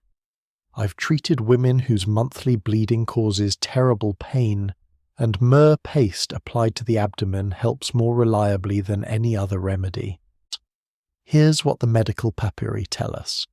Ancient Egyptian physicians prescribed perfumes and aromatic substances for an astonishing range of conditions. The Ebers Papyrus, one of the oldest preserved medical texts, contains over 700 remedies, and fragrant substances appear in hundreds of them. Myrrh is prescribed for wounds, coughs, and digestive complaints. Frankincense treats respiratory problems, arthritis, and depression. Cinnamon addresses fever and improves circulation. Modern research has actually confirmed antimicrobial and anti-inflammatory properties in many of these substances, suggesting that Egyptian physicians weren't just making things up. They'd identified genuinely therapeutic materials through trial and error over many generations. Panhisi shows you a clay jar containing a dark, sticky substance that smells medicinal and slightly unpleasant. This is myrrh mixed with honey and wine, aged for 40 days, he explains. We prescribe it for liver ailments, mixing a small amount in beer and having the patient drink it daily. Does it cure liver disease? Probably not completely. But patients report feeling better, their pain decreases, sometimes swelling reduces. Whether that's the myrrh acting on the liver directly, or the pleasant taste encouraging them to drink more fluids, or simply the comfort of receiving treatment, does it matter if the outcome is positive? You recognize the philosophical sophistication in his approach. He's not claiming miracles or perfect understanding. He's acknowledging uncertainty while insisting on practical results. This feels more honest than physicians who claim absolute knowledge, and you respect him for it. What about perfumes for mental distress, you ask, thinking of the women you've seen at temple, their prayers thick with unnamed sadness. Ah, now that's where perfume truly shines, Panhisi says, his eyes lighting up. The melancholy that follows childbirth, when a woman should feel joy but instead feels only emptiness. Lotus and rose oil, applied daily, inhaled deeply. Does it cure the condition? No, but it helps. The grief after losing a loved one, when food tastes like dust and sleep won't come. Kefi burned in the evening, creating ritual and comfort through scent. The anxiety that makes the heart race and breath come short. Lavender, though we don't grow it locally, we import it at great expense because it works so reliably. Here's the quirky detail that modern researchers find fascinating. Egyptian medical texts sometimes prescribe perfumes not to be inhaled, but to be worn in small pouches around the neck, supposedly releasing their therapeutic properties gradually throughout the day. These scent amulets contained mixtures of ground aromatics chosen for specific conditions. A child with chronic cough might wear frankincense and pine resin. A woman suffering repeated miscarriages might wear myrrh and juniper. Whether these worked through actual aromatic delivery, placebo effect, or pure faith is impossible to determine at this distance. but patients clearly valued them enough that the practice persisted across centuries. Panacea prepares a remedy while you watch, and his movements have the quality of ritual. Precise measurements, specific grinding techniques, prayers muttered under his breath while mixing. He's making an inhalation treatment for someone with persistent lung congestion. Frankincense and myrrh ground together, mixed with a tiny amount of natron salt, the whole thing to be burned while the patient leans over the smoke with a cloth draped over their head, breathing deeply. The warmth helps, he says. The moisture helps, but mostly the frankincense helps. It loosens phlegm, opens airways, reduces inflammation. We've used this treatment for longer than anyone can remember, and it works more often than not. Historians still argue about how much Egyptian medical knowledge was based on genuine therapeutic understanding versus magical thinking. The medical texts contain legitimate observations mixed with supernatural explanations. A remedy might correctly identify that myrrh helps wounds heal, while incorrectly attributing the healing to myrrh driving out demons.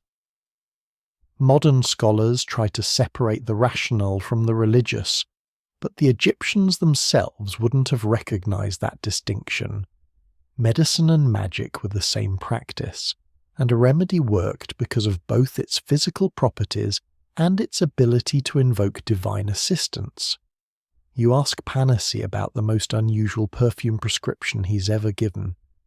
He thinks for a moment, then laughs, a dry sound like papyrus rustling. A wealthy merchant came to me complaining he couldn't perform his husbandly duties with his young wife. Nothing worked. His body simply refused. I gave him a mixture of cardamom, cinnamon, and a tiny amount of crocodile musk.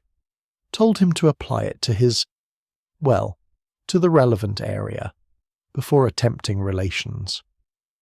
2 months later he returned to thank me, said his wife was pregnant. Was it the perfume that restored his function, or was it the confidence of using an expensive treatment, or did time simply heal whatever was wrong? I have no idea, but he paid me generously, and his wife sent me a beautiful shawl, so everyone was satisfied. This story makes you smile, but it also illustrates something important about perfume medicine. The line between physical and psychological effects is blurry and maybe irrelevant. If smelling rose oil makes a headache disappear, does it matter whether the effect is real or just psychological? The pain is gone either way.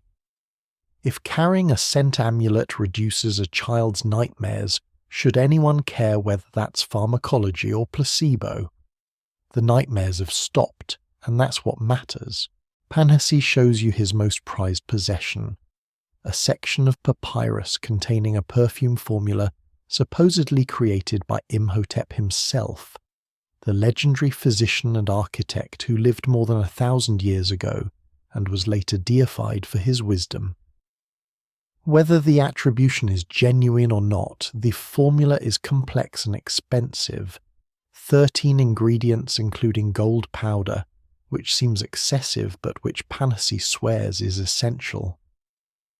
This perfume treats diseases of the mind, he says reverently, the kind where people lose touch with reality, hear voices that aren't there, believe impossible things. I've only made it 3 times in my entire career. The ingredients are too costly for regular use, but all 3 patients showed improvement. You wonder what modern medicine would make of all this. The prescriptions mix genuine therapeutic compounds with pure superstition, keen observation with magical thinking, pragmatic empiricism with religious devotion. But maybe that mixture is precisely what makes it work, at least in a culture where separating physical from spiritual would feel like a category error. People are whole beings, not just bodies, and treatments that address both physical symptoms and spiritual distress probably succeed more often than those targeting only one dimension. Before you leave, Panacea prepares a small vial for you. lotus oil mixed with frankincense.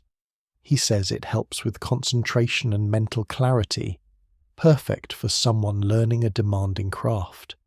You accept it gratefully, touched by the gesture. That evening you apply a drop to your temples before studying perfume formulas, and whether because of the oil or simple focused attention, the complex recipes seem clearer, more comprehensible. Maybe panacea is right about everything. Or maybe belief itself is the most powerful medicine, and perfume just makes belief easier. You're reading a papyrus that makes you blush, though you're trying to maintain a professional demeanour while Marriott watches with obvious amusement.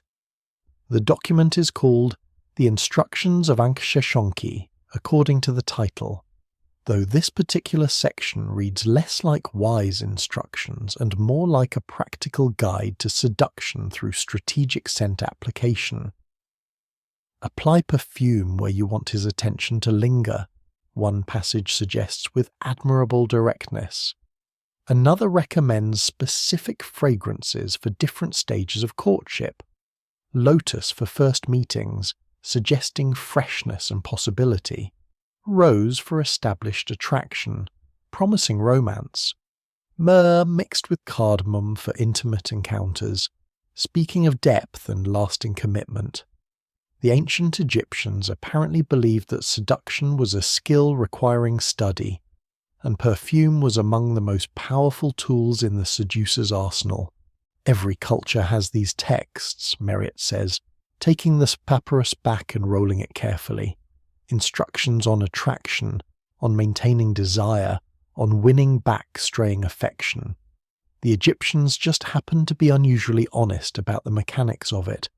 We don't pretend love is purely spiritual, or that physical attraction doesn't matter.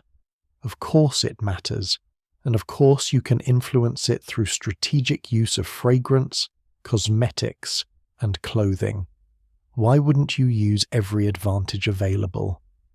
Here's what the historical evidence shows.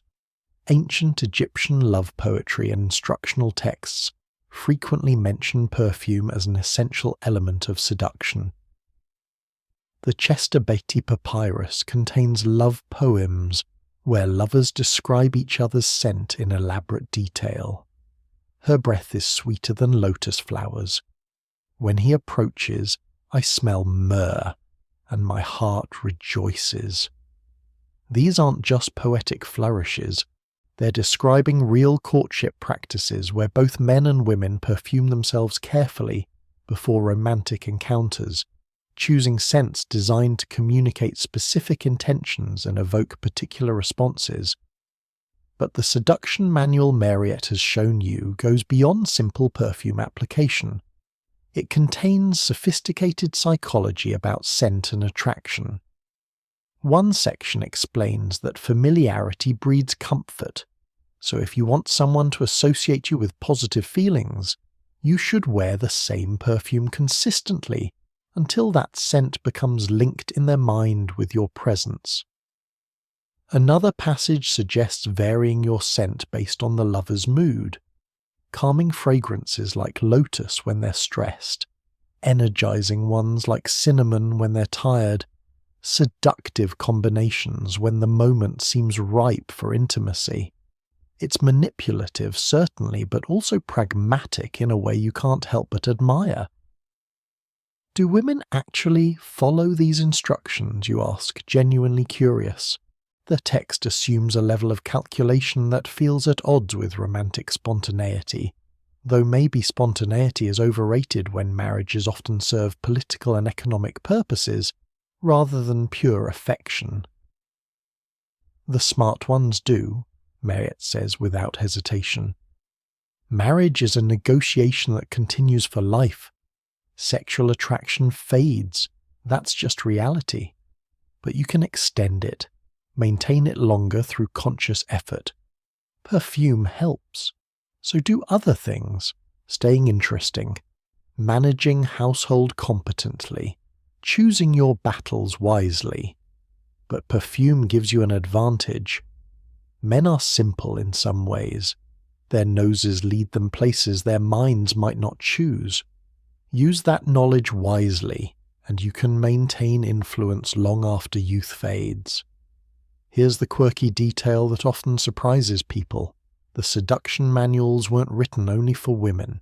Separate texts provided advice for men attempting to attract or maintain female interest, and perfume featured prominently in those instructions too.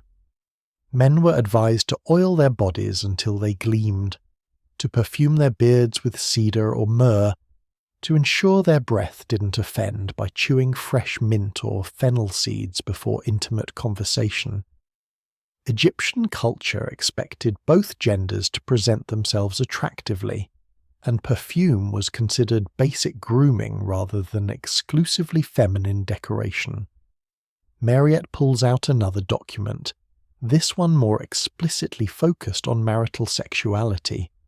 It recommends that couples create a signature scent together, something neither wears independently, but both apply before lovemaking, training their bodies to associate that particular fragrance with sexual pleasure.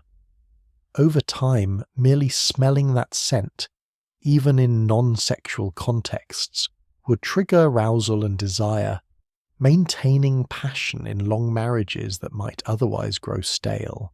You're impressed by the psychological sophistication of this advice, the understanding that desire can be conditioned and reinforced through sensory association. Does it work, you ask, because you genuinely want to know?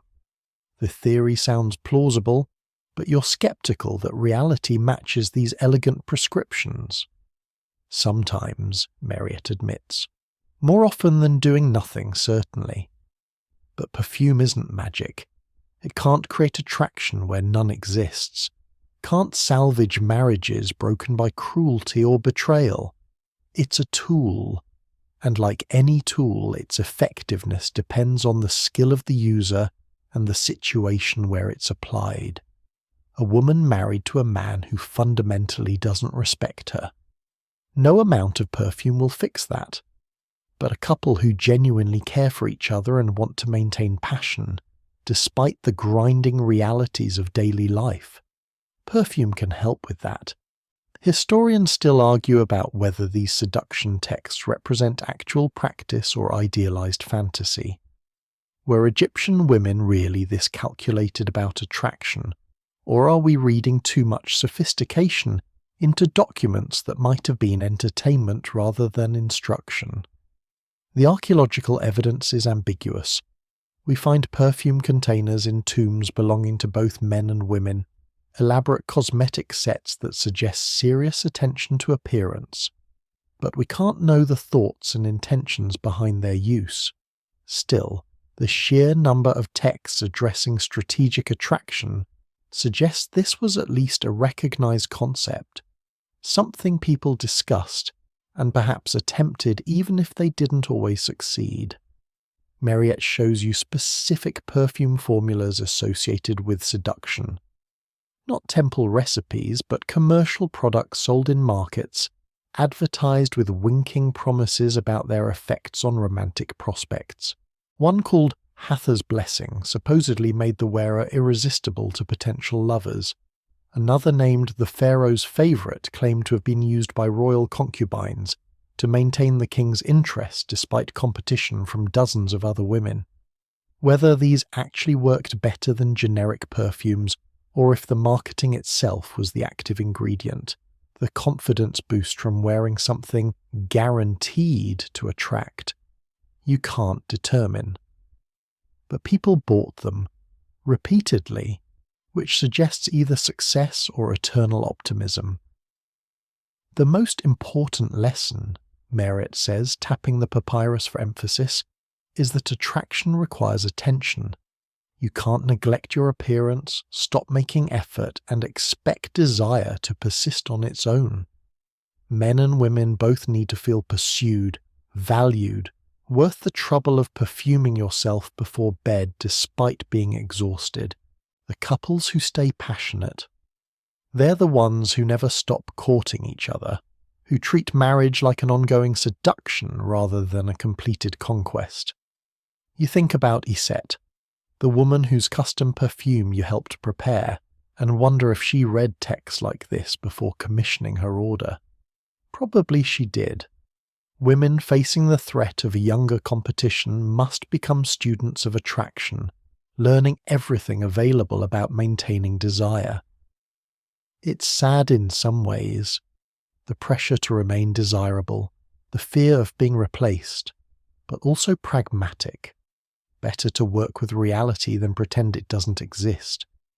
Before you leave, Marriott makes you promise something. If you marry, she says, remember that perfume should be mutual. Don't just wear it for your husband. Encourage him to wear it for you. Don't just use it for seduction. Use it for comfort, for joy, for marking good memories. The couples who survive longest treat perfume as a shared language, not a weapon one partner wields against the other. Makes sense? You promise. Though marriage feels distant and theoretical at this point in your life, still, the advice feels sound, applicable beyond just romantic relationships. Perfume as shared experience rather than manipulation, as communication rather than control. That resonates with you. That night, you apply a bit of lotus oil, not for anyone else but for yourself, because it makes you feel present in your own skin, alive to sensation, worthy of beauty even when no one else is watching. You're crouched in the shadows of a workshop you're not supposed to be near, watching a transaction that will probably get someone killed if discovered. The perfumer, a nervous man named Jehuti whose hands shake as he works, is carefully pouring amber liquid from an unmarked clay jar into a smaller container while his customer watches with predatory intensity. You know what's happening because Marriott warned you about situations exactly like this. Someone is buying a forbidden royal perfume formula, probably intending to sell it as authentic palace product, or use it to impersonate status they don't possess. The financial reward must be enormous to justify the risk because discovery means execution, not just for Jehuti but potentially for his entire family. You shouldn't be here. You were running an errand for Marriott when you noticed Jehuti slipping into this abandoned workshop, followed shortly by a wealthy-looking man whose face you half recognize from temple ceremonies.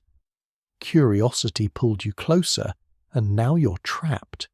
Leaving might draw attention, staying means witnessing a crime you'll be obligated to report or become complicit in through silence.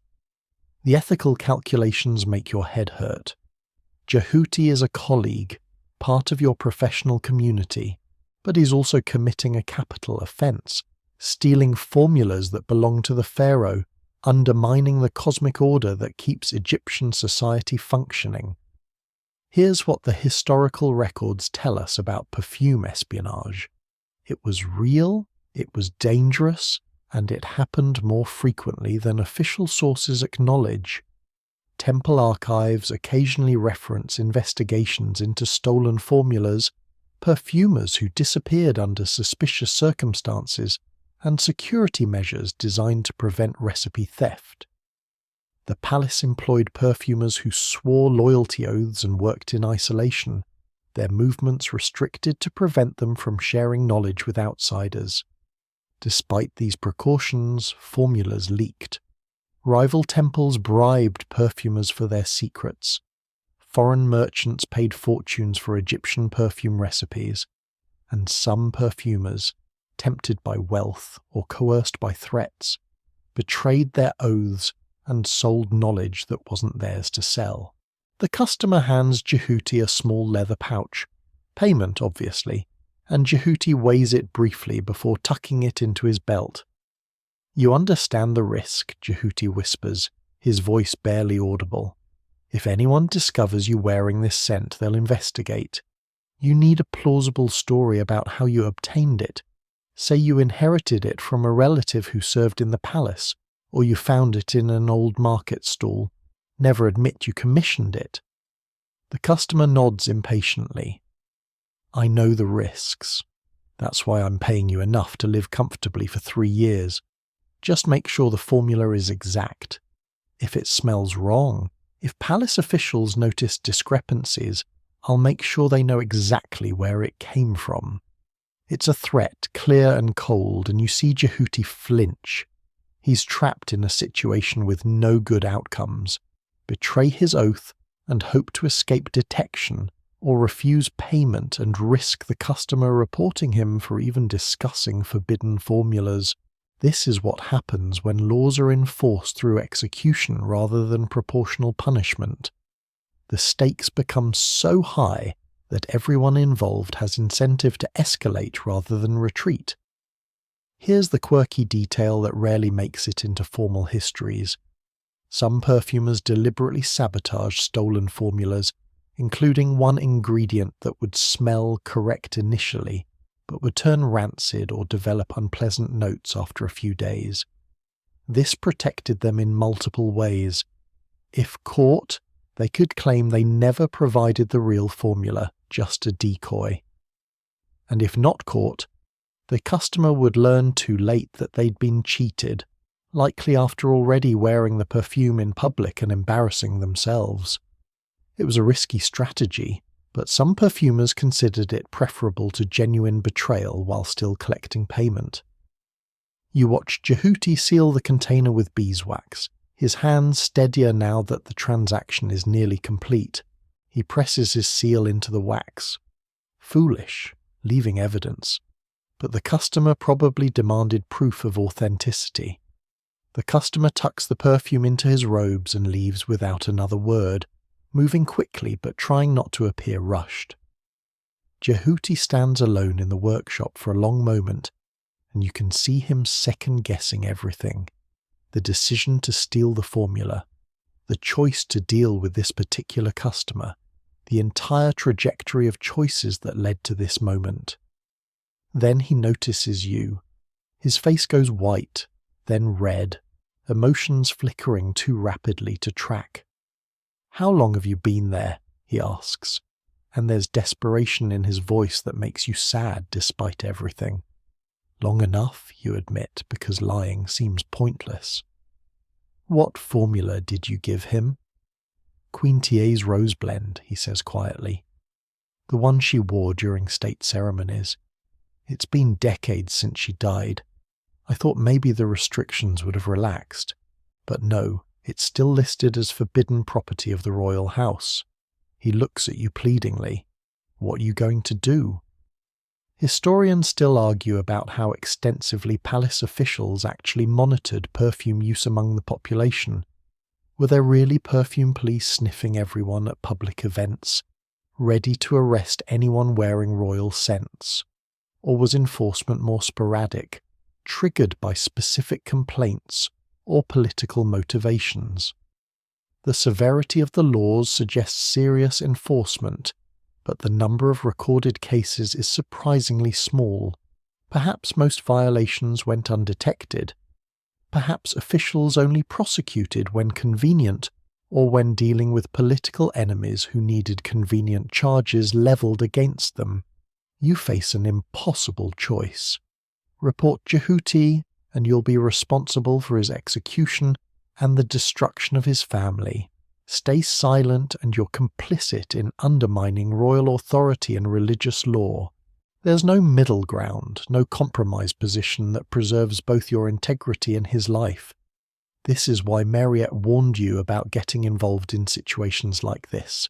There are no good answers, only degrees of bad. "Who was the customer?" you ask, stalling while you think. "A mid-level official in the Treasury," Jehuti says. "He wants to smell like royalty at court functions, thinks it'll help his career. Probably it will, until someone notices and asks uncomfortable questions.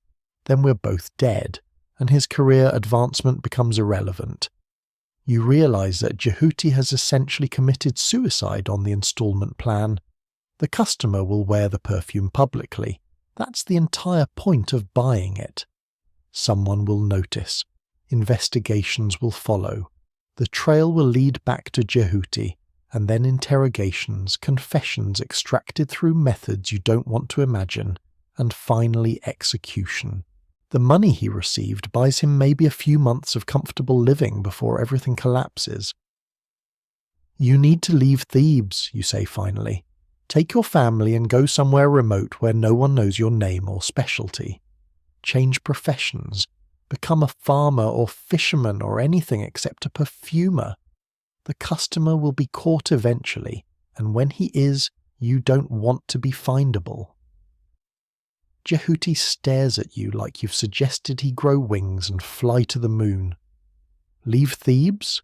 Leave everything I've built? I've been perfuming for 20 years. It's all I know. Then you'll die for it, you say bluntly. Maybe in 3 months, maybe in 6, but certainly. Is 20 years of career worth ending your life and destroying your family? He doesn't answer, just sinks down to sit on the workshop floor, head in his hands. You leave him there, walking back toward the temple through streets that suddenly feel dangerous, filled with people making choices that will kill them, selling pieces of their future for temporary comfort or status. You don't report Jehuti, but you don't protect him either. You simply continue your life and wait to see what happens, knowing that some disasters can be predicted but not prevented. 3 months later, you hear that Jehuti has disappeared. No official investigation, no public execution, just gone. Either he took your advice and fled, or someone made him disappear for reasons unrelated to the perfume theft. Or perhaps the customer was caught and eliminated before he could implicate anyone else. You'll never know, and maybe that's for the best. You're in a different kind of workshop now, one that smells less exotic and more familiar. Not the complex layers of temple incense or noble perfumes, but simpler scents that speak of ordinary life. This is where common people come for their perfume needs. A small market stall run by a woman named Henut, who has no formal training from temples, but who's learned her craft through family tradition and trial and error experimentation. Her customers can't afford frankincense from Punt or roses from Syria. They need affordable fragrances that mask the smells of daily labour, sweat and fish and onions and the ever-present mud of the Nile, without bankrupting families who measure wealth in loaves of bread rather than gold rings. Henut is showing you her inventory with obvious pride despite its humble origins. Clay pots of palm oil infused with crushed marigolds, their scent bright and cheerful if not particularly sophisticated. Bundles of dried lavender imported cheaply because it's last season's harvest. Slightly faded but still fragrant enough for practical purposes. Small cakes of scented fat made with tallow and whatever aromatic plants grow wild near the city. Mint, thyme, chamomile. Things that don't require expensive cultivation or dangerous trade routes. The rich get myrrh and lotus, Henut says with a shrug that suggests she's made peace with economic reality. Everyone else gets creativity and compromise. Here's what the archaeological evidence shows. Perfume use wasn't limited to temples and palaces. Even modest homes contained small perfume containers, usually simple clay vessels rather than elaborate alabaster, but perfume nonetheless. Analysis of residue from these common containers shows plant-based fragrances using locally available materials, herbs from kitchen gardens, flowers that grew wild, oils pressed from seeds and nuts. The poor couldn't afford imported aromatics, but they still wanted to smell pleasant, still participated in the cultural practice of perfuming themselves for festivals, marriages, funerals, and ordinary social interactions.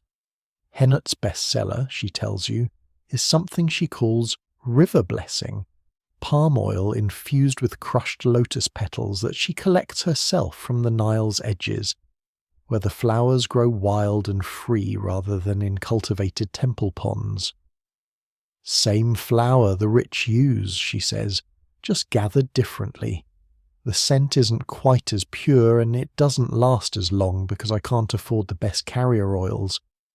But it's lotus, genuine lotus, and my customers can afford it. They wear it to temple festivals and feel, for a few hours, like they're not so different from the nobles. You watch her work, grinding dried marigold petals with a mortar and pestle that's seen better decades. The stone worn smooth and cracked in places but still functional.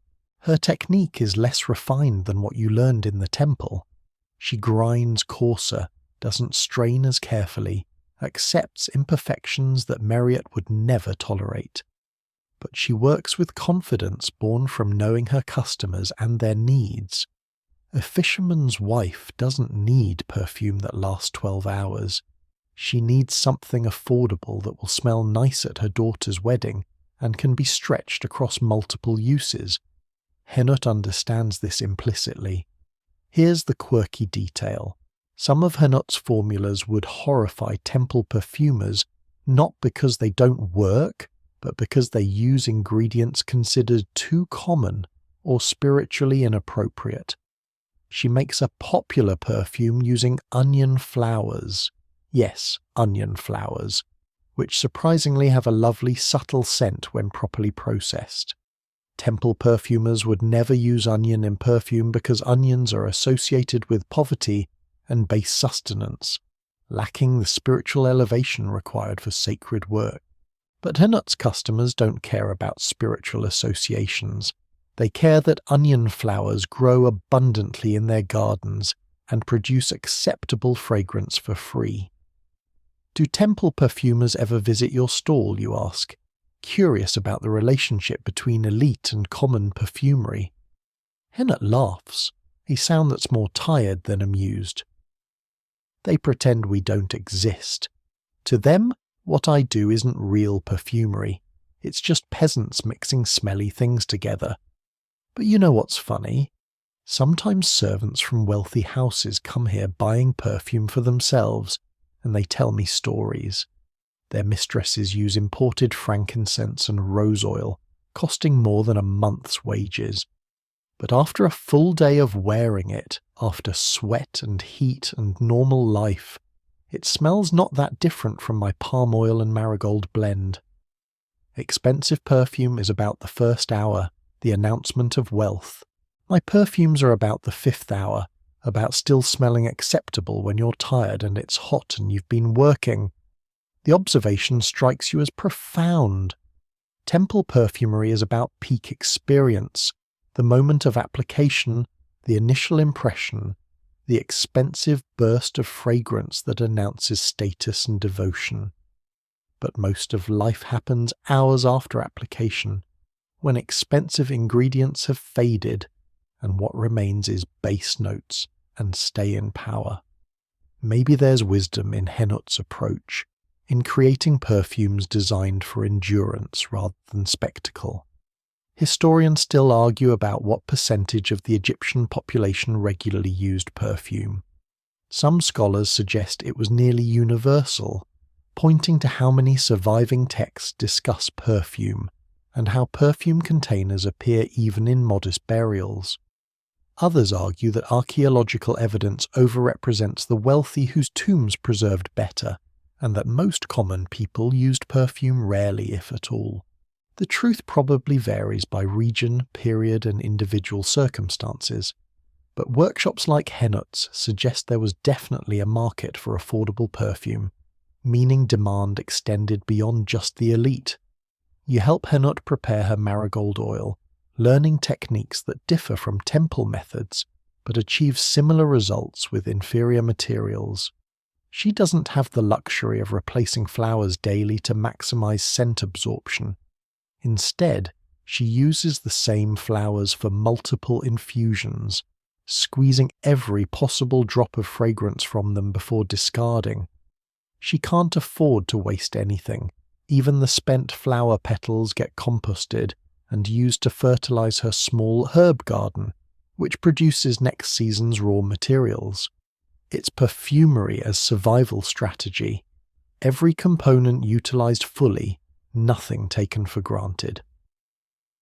A customer arrives, a young woman, pregnant and glowing, looking for something special for her upcoming wedding, She has limited money, counting out small copper pieces carefully, but she wants to smell beautiful on her important day. Hainaut listens to her story with genuine attention, asks questions about the wedding location and time of day, considers the woman's natural scent and colouring. Then she creates a custom blend on the spot, mixing palm oil with dried lavender, a touch of mint for freshness, and a tiny amount of honey for sweetness. The result isn't complex or particularly long-lasting, but it's lovely in its simplicity, and the young woman's face lights up when she smells it. That's the real reward, Hainaut tells you after the customer leaves.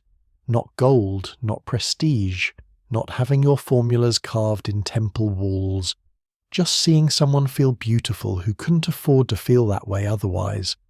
Temple perfumers serve gods and pharaohs. I serve people who smell like work and worry, and I help them smell like something else, even if just for a few hours. Tell me honestly, which matters more? You don't answer because you can't. Both matter. The sacred and the common, the expensive and the affordable. The perfumes that carry prayers to gods and the perfumes that simply make difficult lives slightly more bearable. They're all part of the same tradition, the same human impulse to make the world smell better than it naturally does, to claim beauty even in poverty, to insist that fragrance isn't only for the wealthy, but belongs to everyone who desires it. Before you leave, Hainaut gives you a small pot of her marigold oil. For remembering where perfume comes from, she says, not from temples or palaces, but from regular people wanting to smell like hope. You accept it gratefully, knowing you'll treasure it more than many of the expensive oils in Mariette's workshop, because it represents something important that temple training sometimes forgets. Perfume is fundamentally democratic, available to anyone with flowers and oil and the desire to transform them into beauty. You're standing in what will eventually become a legend, though you don't know it yet. A small perfume workshop in Alexandria, the new capital built by the Greeks who now rule Egypt after Alexander swept through and changed everything. The city feels different from Thebes, more cosmopolitan, filled with foreigners speaking languages you don't understand, trading goods from places you've never heard of. But perfume remains perfume, and you're here because Mariette arranged for you to meet a Greek perfumer named Megacles, who claims to have invented something revolutionary. Perfume stored in glass bottles rather than clay or alabaster, sealed so tightly that fragrance can't escape even after years of storage. Megacles holds up a small glass bottle, and sunlight streams through it, turning the amber liquid inside into liquid gold. The Egyptians taught us about perfume, he says in heavily accented Egyptian. But we Greeks are improving the technology. Glass doesn't absorb scent like clay does. It doesn't react with ingredients the way some metals do. It's transparent so customers can see exactly what they're buying. And, most importantly, it can be sealed perfectly, allowing perfumes to age and develop complexity the way wine does. You're skeptical but intrigued. Glass is expensive, fragile, and still relatively rare despite the workshops that have sprung up in Alexandria. Using it for perfume storage seems extravagant, wasteful even. But when Megacles opens the bottle and lets you smell the contents, a complex blend of rose, cinnamon, and something woody you can't quite identify, you understand immediately. The scent is pristine, perfectly preserved, showing no signs of oxidation or degradation despite Megacles claiming the bottle was sealed over a year ago. In clay containers, perfume this old would have changed significantly. Some notes fading, while others became unpleasantly prominent. But this smells fresh, balanced, exactly as intended. Here's what the historical record shows. The Greeks and later the Romans transformed Egyptian perfume technology in ways that would define perfumery for millennia. Glass bottles became standard for high-quality perfumes, allowing for better preservation and more elaborate presentations. Greek perfumers began experimenting with alcohol-based perfumes rather than oil-based ones, though this technology wouldn't fully mature until Islamic scholars perfected distillation centuries later. Most significantly, they commercialized perfume on an unprecedented scale, creating trade networks that carried Egyptian-style perfumes throughout the Mediterranean world and beyond. Megacles shows you his workshop, which combines Egyptian techniques with Greek innovations. He uses traditional Egyptian ingredients, lotus from the Nile, myrrh from Punt, cinnamon from distant eastern lands, but processes them differently. Where Egyptian perfumers typically create heavy oil-based unguents, Megacles experiments with lighter formulations, mixing perfume oils with wine or vinegar to create products that can be sprayed or splashed rather than carefully applied with fingers. "The future of perfume is convenience," he says confidently. "People want luxury that's easy to use, that doesn't require ritual or extensive preparation. They want to smell good quickly, then get on with their lives." You find his attitude both innovative and slightly sad. Egyptian perfumery has always been about ritual, about the slow, meditative process of application, about treating fragrance as something sacred requiring attention and respect. Megacles wants to strip away that ceremonial aspect to make perfume as casual as eating bread. You understand the commercial logic: more customers, more sales, more profit. But something feels lost in the translation. Here's the quirky detail that connects ancient and modern perfumery. Those Greek glass bottles that Megacles is so proud of. They were the direct ancestors of modern perfume bottles. Archaeological excavations throughout the Mediterranean have found thousands of these ancient glass perfume containers, some still sealed, a few even retaining traces of fragrance after 2,000 years. Chemical analysis of these residues has allowed modern perfumers to recreate ancient formulas with surprising accuracy, creating a direct link between Egyptian temple perfumers and contemporary French perfume houses. The techniques changed, the materials evolved, but the fundamental goal remained constant: capturing beauty in a bottle. Megacles demonstrates his newest innovation, a perfume designed to smell different depending on skin temperature and chemistry. The Egyptians knew that perfume changes on skin, he explains, but they couldn't predict or control how. "I've created formulas with multiple layers of scent that reveal themselves sequentially as the perfume warms and interacts with body oils. The first hour you smell lotus, the second hour rose emerges. By evening you're wearing primarily myrrh with just hints of the earlier notes. It's 3 perfumes in one, evolving throughout the day." You're genuinely impressed despite your reservations about Greek commercialism.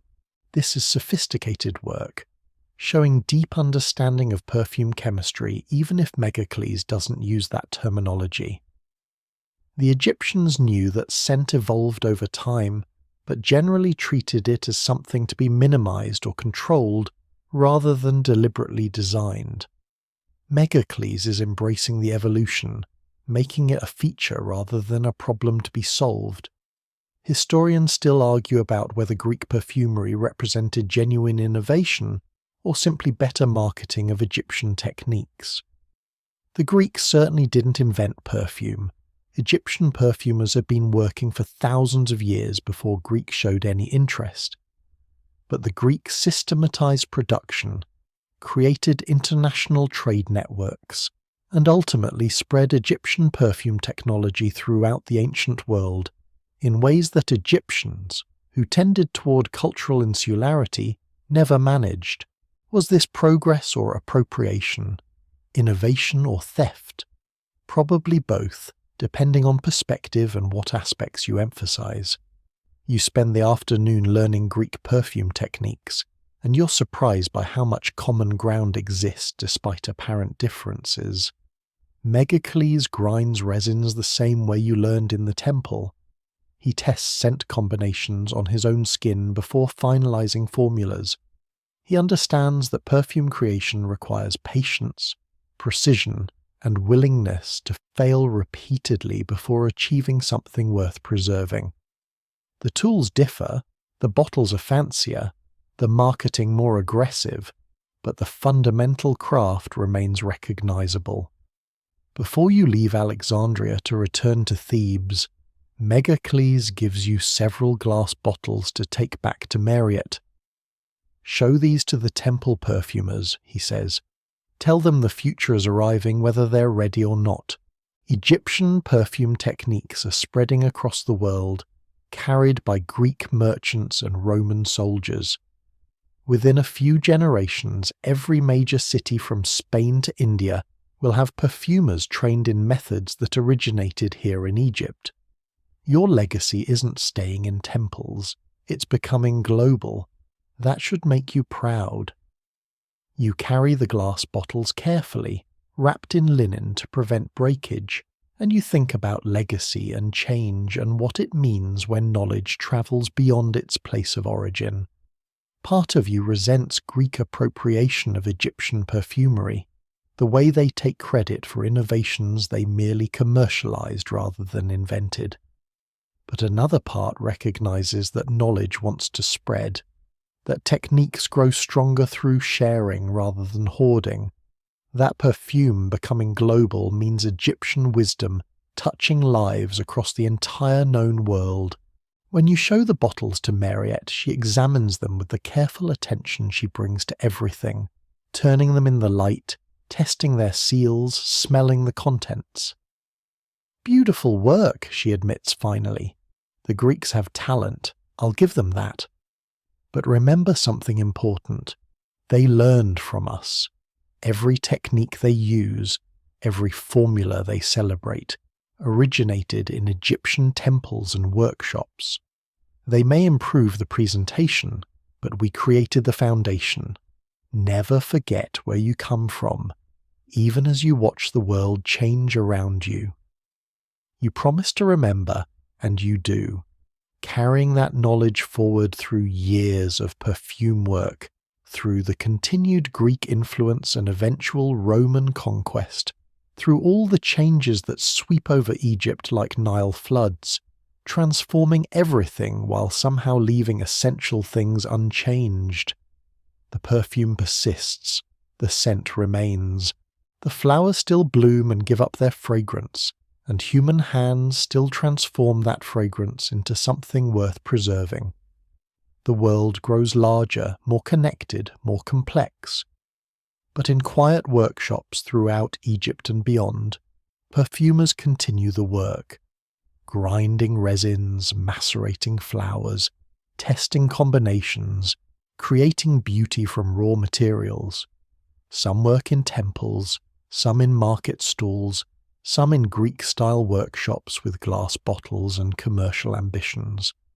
But they're all part of the same tradition, the same long conversation about how to capture the invisible and make it tangible, how to transform smell into memory, into meaning. And you, standing between the old Egyptian ways and the new Greek innovations, carry both forward, synthesizing tradition, and change into something that honors the past while embracing the future. The perfume you create contains thousands of years of accumulated knowledge, and it also contains your own innovations, your personal understanding of how scent works and what it can accomplish. You're a link in a chain stretching back to the first person who crushed flowers and noticed they smelled sweeter, and forward to perfumers who won't exist for millennia, but who will still be working with the same basic principles, the same fundamental desire to make the world smell like something better than it naturally does. The night deepens around you now, and perhaps you're feeling drowsy, ready to let these stories of ancient perfume fade into dreams of lotus blossoms and frankincense smoke. The Egyptian perfumers worked their craft thousands of years ago, but their legacy persists in every perfume bottle, every scented candle, every moment when fragrance transforms your mood or unlocks a memory you thought you'd forgotten. They understood something essential about being human, that we're creatures who crave beauty, who find meaning in invisible things, who believe that the right scent at the right moment can change everything. So as you drift towards sleep, imagine yourself walking through those ancient gardens one more time, the sun setting over the Nile, the air thick with competing fragrances, lotus and rose and myrrh all mingling together into something uniquely Egyptian, something that spoke of civilization and devotion and the stubborn insistence that life should smell divine even when it feels ordinary. The perfumers are at rest now, their work complete, their fragrances slowly fading as all fragrances eventually must.